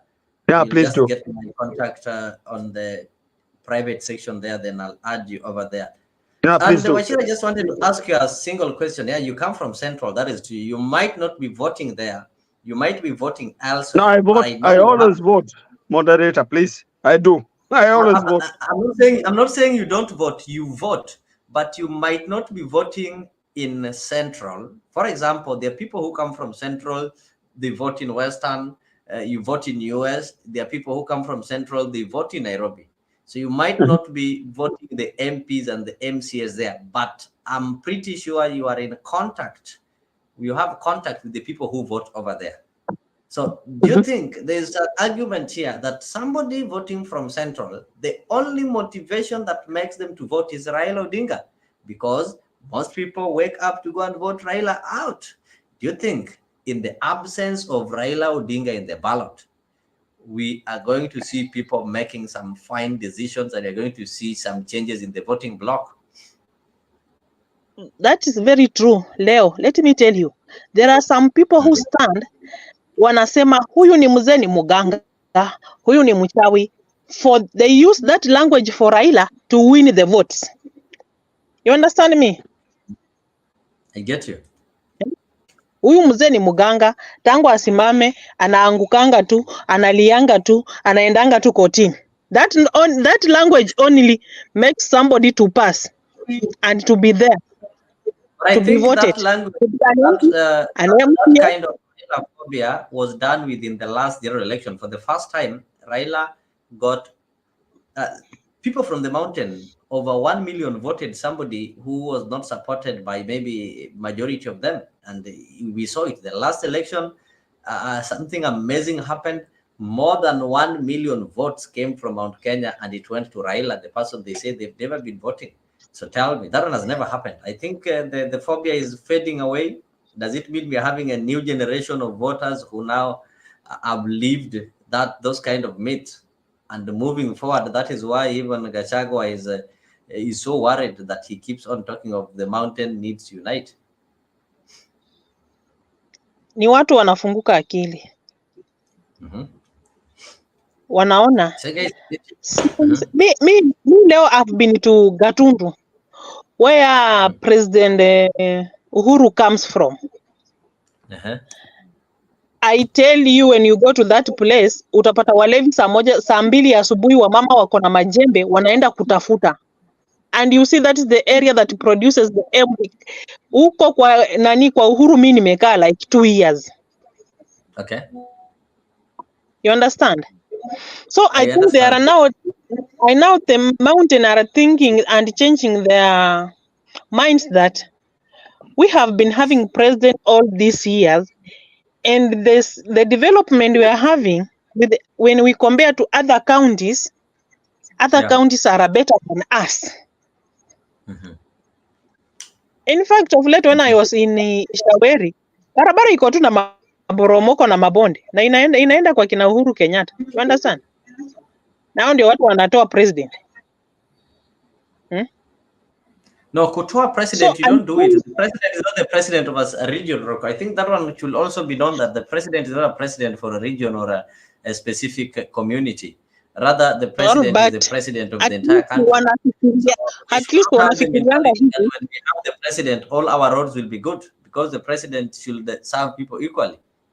This is the thinking. The thinking is that wanafikiria at least ukiwa na rais atatengeneza kabarabara, atatengeneza kitu fulani, atatengeneza kitu fulani. You understand? We shall not suffer a lot. We shall have some companies. You understand? At least hiyo maskini iwatoke. Lakini unapata you have the president and you are just the same situations. Unaona hii pombe yenye wanasema inaua watu. Huko hizo ndio zinachemshwa. Mama alijitolea, hiyo ndio biashara anafanya, asomeshe watoto, at least alishe watoto. You understand? Hivyo. So unapata like wamefika mahali wameona hata hii kitu haina maana. Afadhali iende kwingine, labda kuna kwingine na yeye atafanya nini? Atatuangalia na kamacho kauruma. Apart from kukuanga tu na hii maisha yenye tuko. Like the way I'm telling you that Papa wa Roma ni nini amefanya like ni Bungoma, alafu anataka kujiita yeye ndiye the Luya kingpin. Hakuna kitu. Unakuwa kingpin na nini? With what? Umesimamisha nini? Instead ya kusimamisha all the companies that have been in Western, Nzoia ili collapse. Western Nzoia West Kenya ina collapse. It is standing because it's a private. Na huyo muhindi amewashinda akili. You understand? Mumias collapse.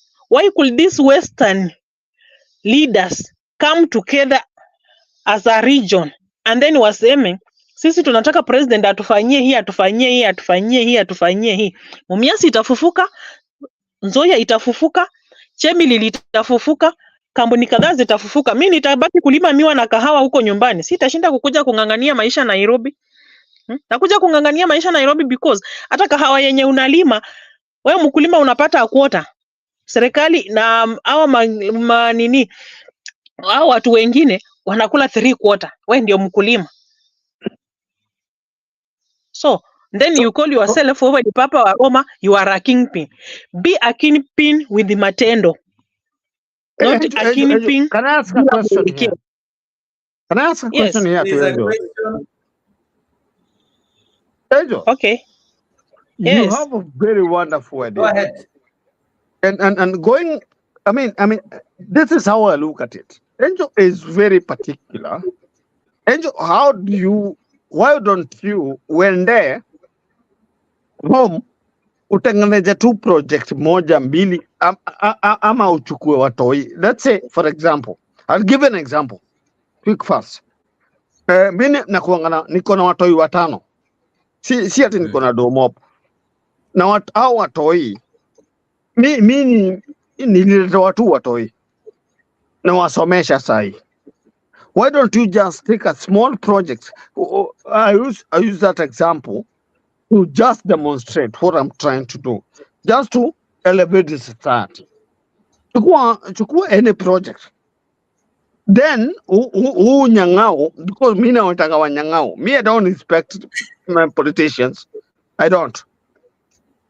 So uchukue project moja, ukianza kuifanya hivi wataingililia na watakuja kuambia enjoy, hapana, wacha tukubaliane tufanye hii kazi pamoja.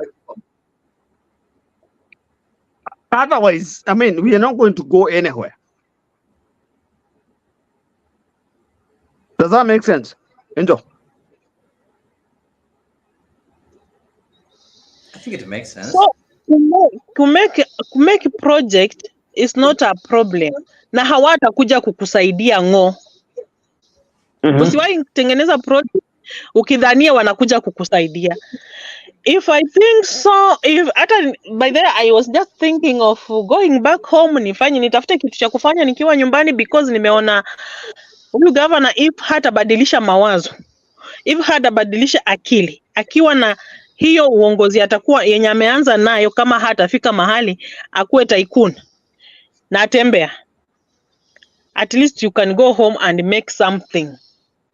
Ile shida ya watu wetu ni wanapokuona umeenda nyumbani umeanzisha kitu, wanaona you will be a star in the village, so wanatafuta mbinu ya kukuchimba uanguke, so that hauwezi fanya nini, hauwezi simama. You understand? Yeah. So I get it. Mimi nimewahi kuwa mkulima wa miwa, nimewahi kuwa mkulima wa kahawa, lakini same leaders hawa ndio wenye wanaleta marketer, wanaambia marketer fanya hivi, enda ununue na shilingi fulani, pesa fulani ni yetu. That is a leader. Are you promoting or you are demoting your village, your people? Enjo, let me ask you, what do you do as your, I mean, as a living, me by the mean hustle tu, na side hustle to business, nikipata kakazi nimeenda kufanya. Anyway, sijulikani hata sometimes hata nakosa time ya kurest. Enjo, let's do this. Okay, this is not the right forum to discuss this. I'm gonna WhatsApp you. We discuss about this because you have a very good idea, very good mindset, which is the same thing I normally do. I know your frustrations because I have faced the same, but I continue doing the same thing. So, no, I'll talk you on. You may attend the congregation. You may attend. Amuona Honorable Vincent pia ameingia hapa. Vincent, karibu sana. I think we've discussed a lot of things. We started by asking ourselves a question: is Kenya ready for a deputy president? I hope you up to date with what happened today in the G7 summit, whereby the president hinted at making it maybe a compulsory in UDA that if you are having a presidential candidate who is a male, then the running mate should be a female. So the question that we are asking today is: Kenya ready for a female deputy president and to an extension a female president? Good evening, Leo and Washira. I have not seen you guys for quite some time, especially you, Leo. I have not seen you for some time. I hope you've been okay. I'm fine too, and I've been following the conversation behind the scenes. And I heard Washira's contribution that was very, very nice. I think on the question you just asked, that's a very, very simple question that I will answer in two ways. The first way I'll answer that is by saying that the remarks that the president made in the morning were deliberate. Let me say they were deliberate in a way that he knows that in 2027, without the support of the woman or the mother or the women in Kenya, it's going to be a little task to get the second term. So he's doing the very deliberate move. Washira said earlier that so that as we draw near to 2027, the women feel inclusive in the government. The women feel like the president is caring for them. The women will feel like the president is on their side, as he's always been. So saying that are we ready for a woman deputy president? I don't think in 2027 we are going to see that, but in 2032 we might even see a Kikuyu Luo candidate with the president, a male maybe from Mount Kenya, and a female Luo as a deputy, and maybe a prime minister from the Kalenjin nation, and maybe the cake be distributed to other places. Maybe But just as you proceed, you're talking about prime minister. Are you trying to hint that you're going to have a different constitution that is going to allow that? Everything is now possible because from the way we can see the president scheming, you know, William Ruto is one person I've always termed as a schemer, and this guy does something without even people realizing the thing is done. He might already even have initiated something that Kenyans are not even aware. So we can't say that that is not a possibility, but there is a very high probability that we might even have a little changes in the constitution of Kenya to fix some people into such positions, so that in 2027, when he's going to cut the cake to other regions this time around, even we get the prime minister in the ballot, we get maybe 2 deputies in the ballot also, so that he can accommodate so many people into his government. If maybe he has post 2027, post 2032 vision, that is the time when he needs to do that, and he has to put his team in order after 2027. So I think the next 3 years is going to be critical, and you can see the president is one person who meticulously plan, and when he plans, he never misses. So that's one of the things that I'm going to anticipate to see in the next few days. But the woman deputy president, we are not going to see that in 2027 yet, but we are going to see somebody like Anne Waiguru get a very powerful position in government, and maybe that's a little prediction that I can make about the question you just asked. But even hata huyo na leo nani jana Gladys Sholei alisema gender nini, walisema to that gender in government, alisema hiyo ni plani ya 2027. After election is when we'll sit back in parliament and discuss about gender, 2/3 gender in government. So meaning itakuwa discussed 2027, then iwekwe kwa program, then 2032 is when utapata mwanamke amewekwa kama deputy president, deputy governor, such a things. You understand? So hii kitu yenye Ruto anafanya saa hii ni alitafuta mama mboga, na mama mboga saa hii imekuwa lawama. Akatafuta mtu wa bodaboda saa hii imekuwa ni lawama, maana alimudanganya, hakutekeleza yale aliahidi. So ameona mbinu mwafaka kutafuta huyu mwanamke tena, juu wanawake we are easily convinced. Naona sisi tunadanganywanga haraka sana. Ni kusema hata mwanamke anaenda kupewa kiti mahali wakati wa kupiga kura. So that's why anataka kutudanganya wanawake, juu anajua wanawake ndio wengi. Najua wanawake ndio wanapiga kura sana kwa hii Kenya. So anatumia hiyo lugha kutafuta kura ya 2027. It is not that 2027 we shall be endorsing a woman as a deputy president. Hiyo hakuna. Get me right. Hiyo hakuna. He's just using that language. Can I say something here? Can I say something here? Sema. Can I say something here? Sema. Yes, Washira, go ahead. I'm just adding to my sister's point, because she's so right.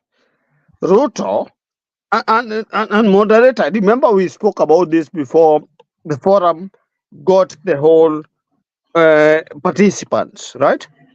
Yeah. What my sister is saying is so true. Ruto sasa anataka kutumia wanawake. And when I say wanawake, I respect women. So yeah, that's what the bastard is trying to do, and that one I'm not going to say whatever. Let me ask you, Washira. Let me ask you a question. Who are the people that made Ruto president in 2022?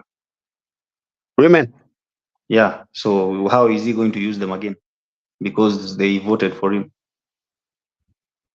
No. Tumia lugha ya mama mboga, mtu wa chini, mama mjane anaenda kuimarika maana alijua wamama wajane wanatu biashara twa utumboga, tumatunda, ukienda Marikiti, ukienda Kikomba, understand? Mama mboga alitumia hiyo. Let me Meaning, answer you, Angie. small business ladies, there are so many. So alisema anaenda kuvuta mtu wa chini afanye nini? Apande juu. So sisi wanawake wa chini kama mimi Angela, ule mwenye naenda Kikomba nikiokota viatu za mtumba, nikikuja nikizungusha, nikihustle, nilijua nitapata pesa, nitoke pale kwa viatu za kuzungusha, nitafute kibanda niweke. You understand? Let me ask you a question. Let me ask you a simple question. No, wacha nimalize my submission. So amejua hiyo narrative. Amejua hiyo narrative imeenda ili alidanganya. So amekaa chini akafikiria atafanyaje ndio alete tena huyu mwanamke karibu na yeye. Ndiposa amekuja na lugha ya two-thirds gender balance. So let me ask you.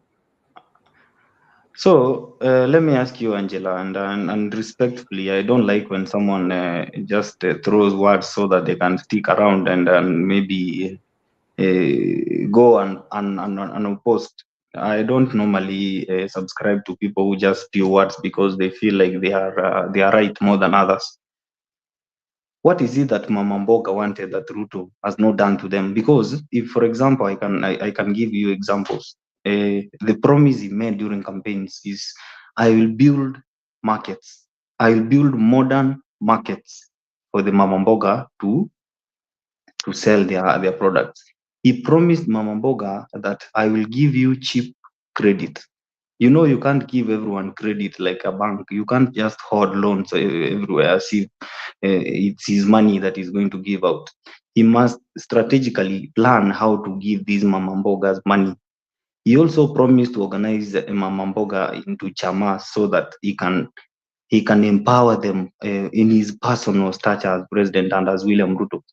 We have seen those things happen everywhere. Right now, there are over, I think, 30 markets being constructed, and some are where are 30 markets?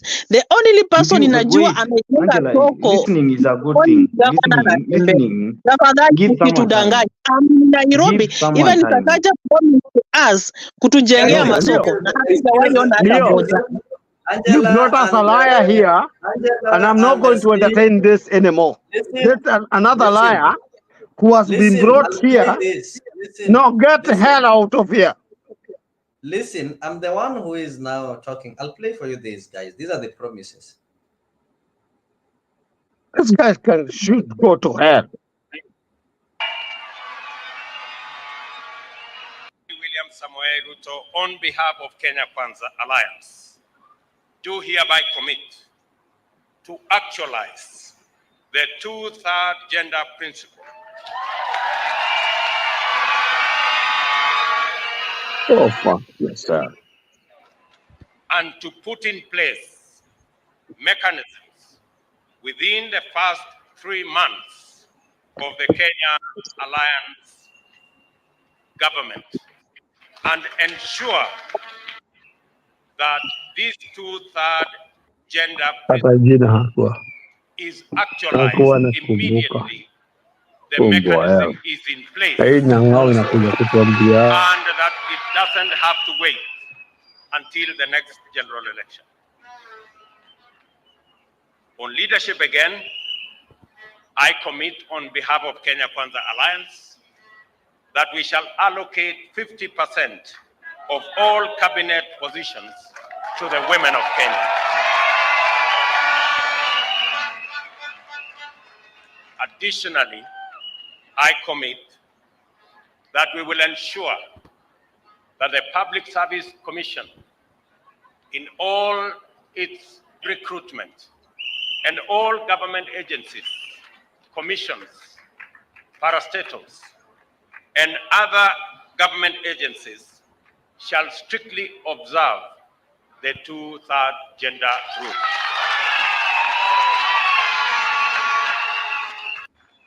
Economic empowerment.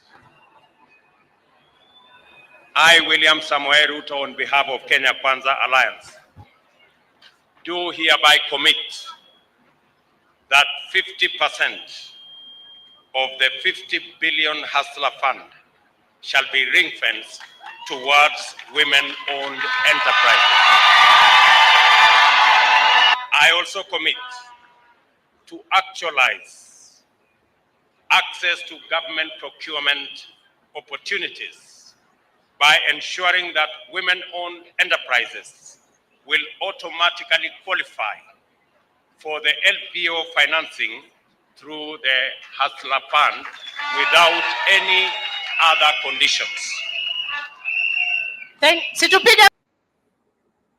Okay, guys, I think those are some of the promises that were given that people wanted to hear. Women were promised diapers and such kind of things. So, are we good? No, you know, Leo, let me say something. Let me say something about this. These abusive. You know, I hate when people abuse people when they give their opinion, and that's so disrespectful, Washira, to insult someone as umbwa, and that's not okay. And I won't be in a platform where people don't want to listen to other people's ideas and to other people's opinions, and instead of listening to my idea so that you can dispute with your own fact, you are hurling insults to me because you think you are right, which is very, very wrong, and it's very unprofessional. So let me just say this before we can continue insulting each other. We can all agree that when a government comes to place, there must be time. We must have give them time to plan, to execute, and then what is this guy saying, by the way, Leo? And proceed, unless you are listening, you are getting something that is not speaking. No, I'm not. Nobody can hear. Unless you are reading sign languages, just proceed. No, that's okay. So let me say that William Ruto came to power in 2022, and he promised the women of Kenya that we must have sanity where their businesses are being carried out, and that is what he is doing exactly. I don't know where Angela is saying that she is in Nairobi as if the rest of us are living in Mars, and that she has walked all over Nairobi and seen that there are no markets being built. She has seen that there is no people who is receiving credit. Personally, I told you my Hustler Fund limit is 3,000 shillings, which is not much, but is enough for me. So not just few words over here to try and clean your own linen, thinking that we also don't know what we are doing in this country. I heard Washira saying earlier that he is in America. I don't expect someone who is in America to claim to be knowing much more than we who are on the ground, who walked with the president when he was campaigning, who knows what he promised the people, who knows what exactly he's doing in our places. And personally, I can confirm to you that he's been in office in 18 months, but things he's done, only that the people just want people to be elected to build roads, wajenge barabara, wajenge magorofa, mupige mapicha, mtumie wazungu, muambie Kenya imeendelea. There are a lot of things that the president is doing that is helping those people who are down there, especially the farmers who are the biggest beneficiaries of this presidency, especially the fertilizer that he's giving these people. You are in Nairobi, especially Angela, and you are in America. You don't even participate in agriculture. Your job is going to the supermarket and buying unga at 200. Listen. So if you've never been into a farm and know how much it takes to buy inputs, how much it takes to cultivate and until you can harvest a bag of maize, you should not start saying that. I give you calculation for cultivating 10 hectares. Nikupe hesabu. Does not matter. You can calculate, but mimi hulima. Hata saa hii nimetoka nyumbani juzi kulima. Next week naenda kupanda. So are you using your fertilizer from your are you using your fertilizer or you're using nilinunua fertilizer, si kufuata ya Ruto. Hii yenye haina ukweli, unaenda unaambiwa haijafika.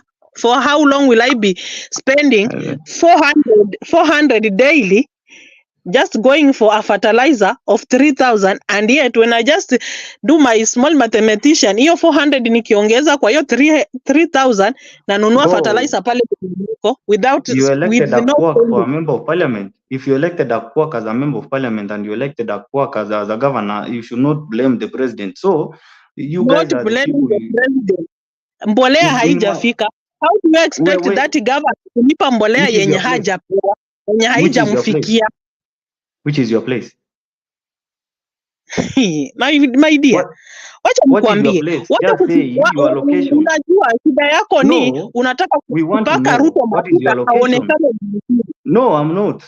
Wewe unataka kumpaka matope, so hata mimi acha nimpake mafuta yangu. So what is your locality? I'm just talking the reality. Unasikia? The only thing chenye najua, wale watu wanapata pesa za nyumba kutoka kwa Ruto. They are the only people who normally support Ruto. He's doing good job. He's giving farmers fertilizer. Hata Gachagua alisema, mbona usaidie mkulima na huu mkono na unamkata na hii mkono? Mbona utaki kutuambia kwenu? Ama unalipa kwa hewa? Why are you interested to know where I come from? Because you are lying. I'm not lying. That is the fact. Is your place? Let's confirm. How will I be spending 400 daily kwenda Kitale ningojee mbolea yenye haijafika? Ilifika gunia ngapi? Ilifika gunia 500. How many farmers are in Kitale? Register and you farmers. When you are told to register as a farmer, me to be spending my transport. When I do my small mathematician, hiyo fare nikisanya niongeze pamoja na nunua mbolea mara moja pale kwa duka na ninapanda. You're just ignorant, my sister. You were told to register as a farmer and the period was extended by 7 months. As a farmer, haijafika mbolea yenyewe. Hiyo ndio kazi nitashindia. Show us your number. What is your number? Wacha kudanganya wa Kenya, wacha kudanganya watu. People from Vihiga walikuwa wanapiga kelele, mbolea haijafika, wakienda wanapata hakuna, na ilikuwa kwa news. Ilikuwa ni wanadanganya. Yes, that's what I'm telling you. If you are not registered as a farmer and you kama from Vihiga, from Mumbale, walikuwa wanadanganya. No, I'm saying if you never registered as a farmer, you have been sent to be a spy in this platform. Kia nikwambie na utulie sasa nikufunze ndio uniambie makosa yetu ni gani. Nothing else. Wewe kula pesa za Ruto, roho safi, kaa kando. Roho safi, kaa kando na pesa za Ruto. Juu zinakufaidi. Mnajenga masoko zenye hazionekani. Full stop. Sasa unataka kuja kujengea kwako? You know, sometimes when I talk to people that reason the way Angela is reasoning, I feel like Kenya has a very long way to go. Kenya has a very long way to go. No, if you are reasoning that way, then Kenya has a very long way to go. That's why I even believe that the 2/3 gender rule that we were talking about before you started bringing issues of I don't know what, it will never be achieved if we have people who reason the way you are doing right now. Ruto is a big liar. You understand? Yes. Ruto is a big liar. Have you never lied? Before election, when he was campaigning, he said, my cabinet will have ladies, a half of it. Aliweka half of it kwa cabinet yake. Ni wanawake ngapi wako pale? Yes. Let me ask you a question. Let me ask you a very simple question. If you were president right now, that's the question I'm answering. And I'm asking you a question in form of an answer. If you were president today and you are given a mandate of selecting your cabinet, empty promises. Kama siwezi. Nitaambia wananchi wacha nitafanya kile nitaweza. Lakini si niweke panganga mingi, niaje kufurahisha wananchi kwa kile chenye siwezi fanya. Badala yake ni kuwanyanyasa. Sasa hata mkulima wa avocado analipa ushuru. Ule mtu mwenye anaweka animal feed, akinunua animal feeds products analipa ushuru, akiuza analipa ushuru. Mtatunyanyaza mpaka lini? Angela, when you say something, just mute your mic so that someone else can say something, because you are not even allowing someone to say anything. You're just shouting. I'm not shouting. I'm not giving myself. I'm not giving you allowance to Let us have some come order. here and lying to us the way your president normally lie to us. Yes, sir. Let us have then some Leo, order. Let us Leo, have it's some sorry. order, please. Let us have some Okay. order. Let it not be an argument between the two. Yeah. What has happened, or let us talk of issues that this one was promised, it has not been fulfilled. And if Vincent wants to maybe prove that it has been fulfilled, let Vincent point to the other side that you see this one was done in this way or that way. I think that wasn't the issue. We were looking at the president having promised of a women deputy president, and it will be seen that even in the last general election, out of the three candidates that were there, it is only William Ruto who had a male running mate. So does it mean William Ruto have realized the mistake that he did, that now he feels that a female running mate will make it, and making a female running mate is the only way these females can rise into that position? Okay, let me answer that question in a way that maybe everybody will understand in a respectable manner. You know, sometimes these leaders, these women want to be pampered. They want to be begged. They want to be wanataka kukatiwa ndio wafanye kitu, waonekane they are special. We can't be pampering people if they can't pamper themselves. You heard today from the speeches from those governors who said, never be embarrassed to be a woman, never be ashamed to be a woman. So I think the women wanatakanga when the president, when someone wants a position of power, for example, they want someone to go and simp and maybe seduce her, the way Ruto tried to talk to Mother Karua for 3 years, hoping that Mother Karua will agree to be his deputy. You know, the reason why there was a real problem during the selection of a deputy presidential candidate in the UDA side is because the equation that we had created, and I told you the last time, I don't know if everybody who is here right now was listening. I told you that last time when the president was selecting a deputy, he had a lot of things that he had to consider, and he had a lot of balances that he had to make, because the Mount Kenya had to be represented, and also he had to also consider a person who can hold the mountain together during that period, because he also needed to traverse other parts of the country. So the women in the picture that is brought up today, he said it very clearly, and I'm sure when you played your clip earlier, he said that mimi na Rigathi tutakaa chini tupange pale mbele. Pale mbele, he did not say that 2027, he did not say 2032, he just said hapo mbele. So it means that after they are finished with the tenure of that they were elected to serve as a president and deputy, Rigathi Gachagua might or might not choose to run for president. That will be according to his own decision. But the president is clear in his mind that when I'm done with presidency, I'm going to retire in peace. And if Rigathi wants to run for president, he can do it at his own will. And then that's when he said they are going to sit down with these party members and make a law or a regulation that if going forward that you are going to be running for president from UDA as a party, you are going to be forced to select another gender as your either running mate or as the presidential candidate. If you are the male, for example, you are supposed to select a female as your deputy, or if you are the other way around, you do the vice versa. So this is a conversation that is not easy to attain, because politics is also not about who has not gotten what. Politics is also about who can command the numbers, who can command support, who can campaign for the candidate, who has the financial muscles to campaign for a person. So when we look at those political factors, we can see that there are women leaders who are capable of doing that. And if by 2027 William Ruto sees that this woman has risen through the ranks, and when they are doing those polls, And by the way, I don't know if Leo, you were here the other time when I was saying how we planned the election, how we won the election.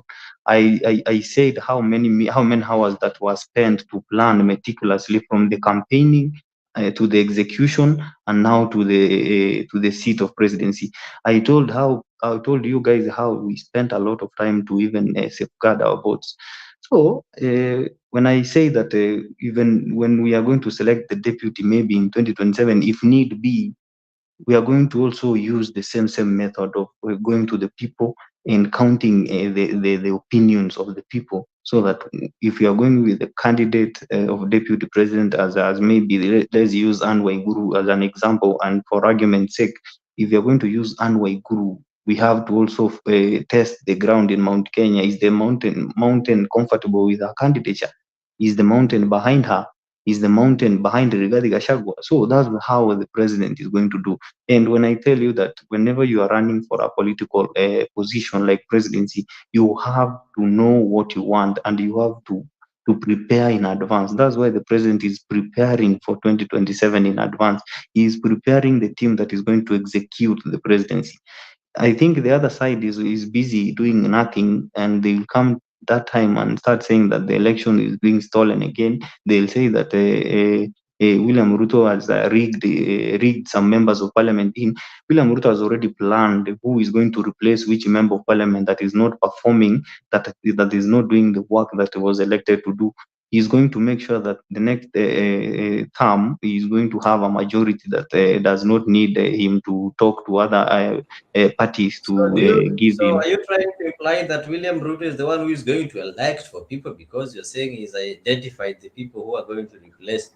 Are people not responsible for electing people they feel don't perform for them? Yeah, let me argue Ruto indeed. is the decider for the voters, and he knows the priorities that the voters have. No, sometimes when you are also a politician, and I can deduct this from the ODM party, I can tell you that loyalty is one thing that is a key pillar in politics of Kenya. And if you show a little disloyalty to your party leader or to your senior most leader, you will obviously be kicked out. So I'm not saying that there are people who are already being planned to be kicked out, but during nomination, you saw the likes of Alfred Keter of Nandi Hills. During the nomination and the primaries, Alfred Keter stole an election and declared himself a winner of the primaries, but the courts nullified and we had to go back to the primaries again. So that's why I'm saying that there are people who pretend to be part of your dream as a person, but when the election is done, they shift and become other things. We can see that from those members of ODM that were elected in and went to see the president at State House. I'm not calling them Vigeugeu. I'm just saying that when the election ended, they knew that it's done for Raila now. It's done. The only place that I can go to negotiate, maybe for myself or for my constituents, is the person who has the cake and the person who has the knife, so that when the cake is being divided, I also be part of the cake. Vincent, that doesn't mean that you don't believe that we are having a constitution that has put and laid down all the structures, how the government resources should not only be shared, but how it should be acquired, how the government should get its revenues and share this revenue equally among the Kenyans who are paying taxes. Does it mean that you have to kneel down or you have to bow to a side of the person cutting the cake? Yet the cake Leo, contributed by Kenyans equally, and they expect to get it equally. Leo, Is this the kind of politics that maybe we should be selling young ambitious men and women outside there that they should advocate for? Leo, that's not my saying. That's the politics of Africa, not even Kenya. That's the politics of Africa that dictates that when we give almost 70-something% of our resources to the executive, and that executive, the budget that the members of parliament make, they are allowed to also legislate and make budget allocation for the roads, for the projects, for electricity projects, But execution is another thing. Now the president will start maybe doing those priority projects in an order that also he thinks fit. That's why I tell you, when someone goes to persuade the president that, Mr. President, we put this road in my constituency in the budget, but I've seen that it's been moved down the food chain. How am I going to bring it up? So this is not my saying, or this is not anybody saying. This is our politics. So the president will see maybe let me say ni kama kubadilisha, change of heart. Let me say change of heart. Maybe if the road was to be built in late 2027, it can be moved earlier to 2026, not because he has power to do so, but because if this member has pleaded maybe for his constituents and has shown the reason why we have to prioritize this road, maybe because maybe there's a factory there that is going to help farmers take their produce to the market or to the factory, or if there is an hospital. Okay. Yes.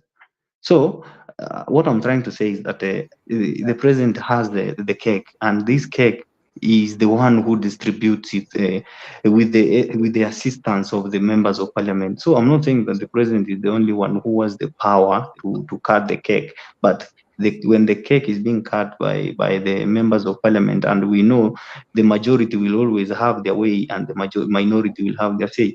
So the majority that is the one that is chairing all the committees in parliament are the people who always enjoy that privilege of selecting the projects that go to various member county constituencies, and the various constituents committee members that are in the committee can negotiate in that committee also, so that when the chair of the committee is going to present this budget whatever to parliament, the road can be considered. So it doesn't mean that it's the president that is going to help you. Maybe sometimes I can agree that some of them went there to fast track the project that maybe the president promised to their people, but there are people also who went there for their behalf on their stomachs, the same way we have seen Raila do several times. So it's nothing new. It's our politics. All right, ladies and gentlemen, I think even as you continue watching and following this, I just want to remind you that now it is easy for you to, for those people who love eating fish, for you to get fresh Lake Victoria fish from wherever you are. This one has been made possible by Noel's worldwide fish deliveries. They deliver fish right from Lake Victoria to wherever you are. If you're in Atlanta, you are in Toronto, you are in Perth, Australia, you are in South Africa, you are in any part of this world, and you just insist that you want that tilapia from Lake Victoria, you'll get it delivered.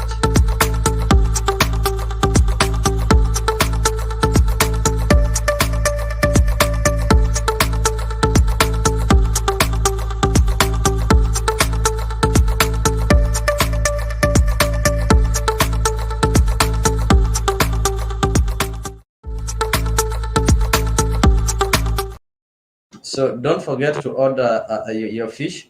So Vincent, I'll just allow you guys 3 minutes each to give your closing remarks. As I also remind our members not to forget tomorrow we are having a special show that is Bed of Roses from 8 p.m. That is East African time. So let us not miss.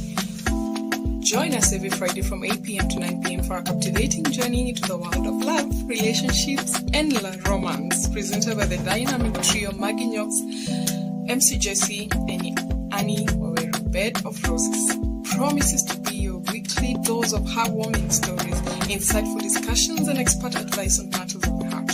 Whether you're single, in a relationship, or simply love a good love story, this is the show for you. Don't miss out on the chance to unwind and indulge in the joys and challenges of love, all brought to you by our talented hosts. Tune into Africa 24 every Friday from 8 p.m. to 9 p.m. and let us guide you through the enchanting world of bed. So Vincent, maybe I'll give you 3 minutes to give your closing remarks. You can just hover around some of the things that we've looked at. Yeah. So thank you very much, Leo, for the opportunity. Although I came in late a bit today, but I've been following in the background, and I hope as from the next show, I will start with you guys. I have realized that people, when we are, and I've said this here before, that when you are opposing something, you normally don't need facts to defend yourself, or you don't need facts to prove your point. But whenever you are speaking from the position I speak from, I am not employed by any government. I am not working for any president. I'm not working for anybody in Kenya Kwanza. I'm just some hustler somewhere doing my own things and trying to make my ends meet. So when I see some guys here saying that I eat Ruto's money in silence and you know, no, I am not eating nobody's money. I'm just saying everything with my own opinion and as facts are. I'm not saying anything that I don't know. That's why whenever I come to this platform, I make sure I do my assignment well. I make sure I prepare so well so that whenever I hear someone spewing something that I disagree with, I try to school them. Don't feel angry, or don't feel like I'm here to outshine you, or I'm here to say something you don't want to hear. If you can't allow someone else to share their opinion, then you are not ready for the truth. So I think the reason why Afrique 24 came into place is because they believe in unlocking the real stories from the ground, the real stories, the factual stories, so that those people who are listening, they can learn and can get to know things that they might not have access through the internet. They can get our opinions and share their ideas from the comments so that we can also exchange ideas. When you see people running, Mr. Leo, I can tell you, cowards are always the cowards are always running, and they will run and they will run until one day we catch up with them. The reality is soon getting to them, and I'm sure some of these people that you are hearing that are spewing a lot of things here are the ones who are going to sing Ruto's name in the next 10 years. Because when the president retires from office, you're going to look back and say that, wow, we got a president here. Kenyans are used to this tendency of seeing things that make their eyes happy so that they can take selfies. The president we have right now is doing those things that we call the unseen, those things that affect the people who matter most. And that's why you're feeling that some people here are feeling the heat, because they were used to be those tenders that were being given by the previous governments to build SGR, to build I don't know what, and their family members get kickbacks. Their family members are beneficiaries of those corruption. Right now, even if there might be corruption, or even if there is corruption in government, which I'm sure there is in every country, even Kenya is among the countries that I'm sure corruption is going to be a difficult fight to win. If we are having people who are reasoning the way I've had people reason here, we are going to have a very big problem in fighting corruption. And I think going forward, if we can't all agree that if the president has given a motive, and for example today you had the cabinet say that going forward we are going to put the account. I don't remember the exact words that the cabinet dispatch said, but there's something they said that they are going to consolidate the bank accounts and reduce on the banks that we transact our businesses as government. And that's one way of showing that the president is also committed to fighting corruption. He's also showing, especially the corruption that was there in the agricultural sector that I was trying to tell Angela before. I told her that when the president launched the digital the registration of farmers, most people took that as a joke and they didn't even care whether it works. But I can tell you right now, before even the fertilizer starts departing from Nairobi, a message comes to your phone telling you that on Friday you should pick your fertilizer from your nearest NCPB, whatever those, I don't know how they call those stores. I can tell you, and I told you here before, that in my 6 constituencies in Kisii, the 9 constituencies, sorry, in Kisii, trucks were here fully loaded with fertilizer, and the farmers are already picking their fertilizer since last week, and it's going on until next week. For those who don't have access to the places where the stores are, the fertilizer is being also transported to the nearest locations, and the chiefs are the ones responsible. So sometimes whenever you want to say something, just look for one fact and prove that this and this happened, and me, I was part of those people who registered, but I did not get, and show us really that you did not get. That's how we spew facts in Africa 24. I can't say much now because I was supposed to make my ending remarks, but I really wanted to share a lot that I had. I wanted to recap a lot that I had when I was listening, but I can't find time to also remember everything that you guys said. I want to thank you, Leo, for being our host today, and I hope that as from next week or when we have a next show, you will be with us, and we have our Bonnie, and I want these guys that are who are insulting and who are using those disallowed words on YouTube and other platforms to cease from using such kind of words, because we also need this platform to grow and to be seen as a responsible platform all over the world. I thank you, and I wish those who are in Kenya a good night, and those who are in America a good evening. Thank you so much. Angela, Dakambili, just your closing remarks, then we wind it up.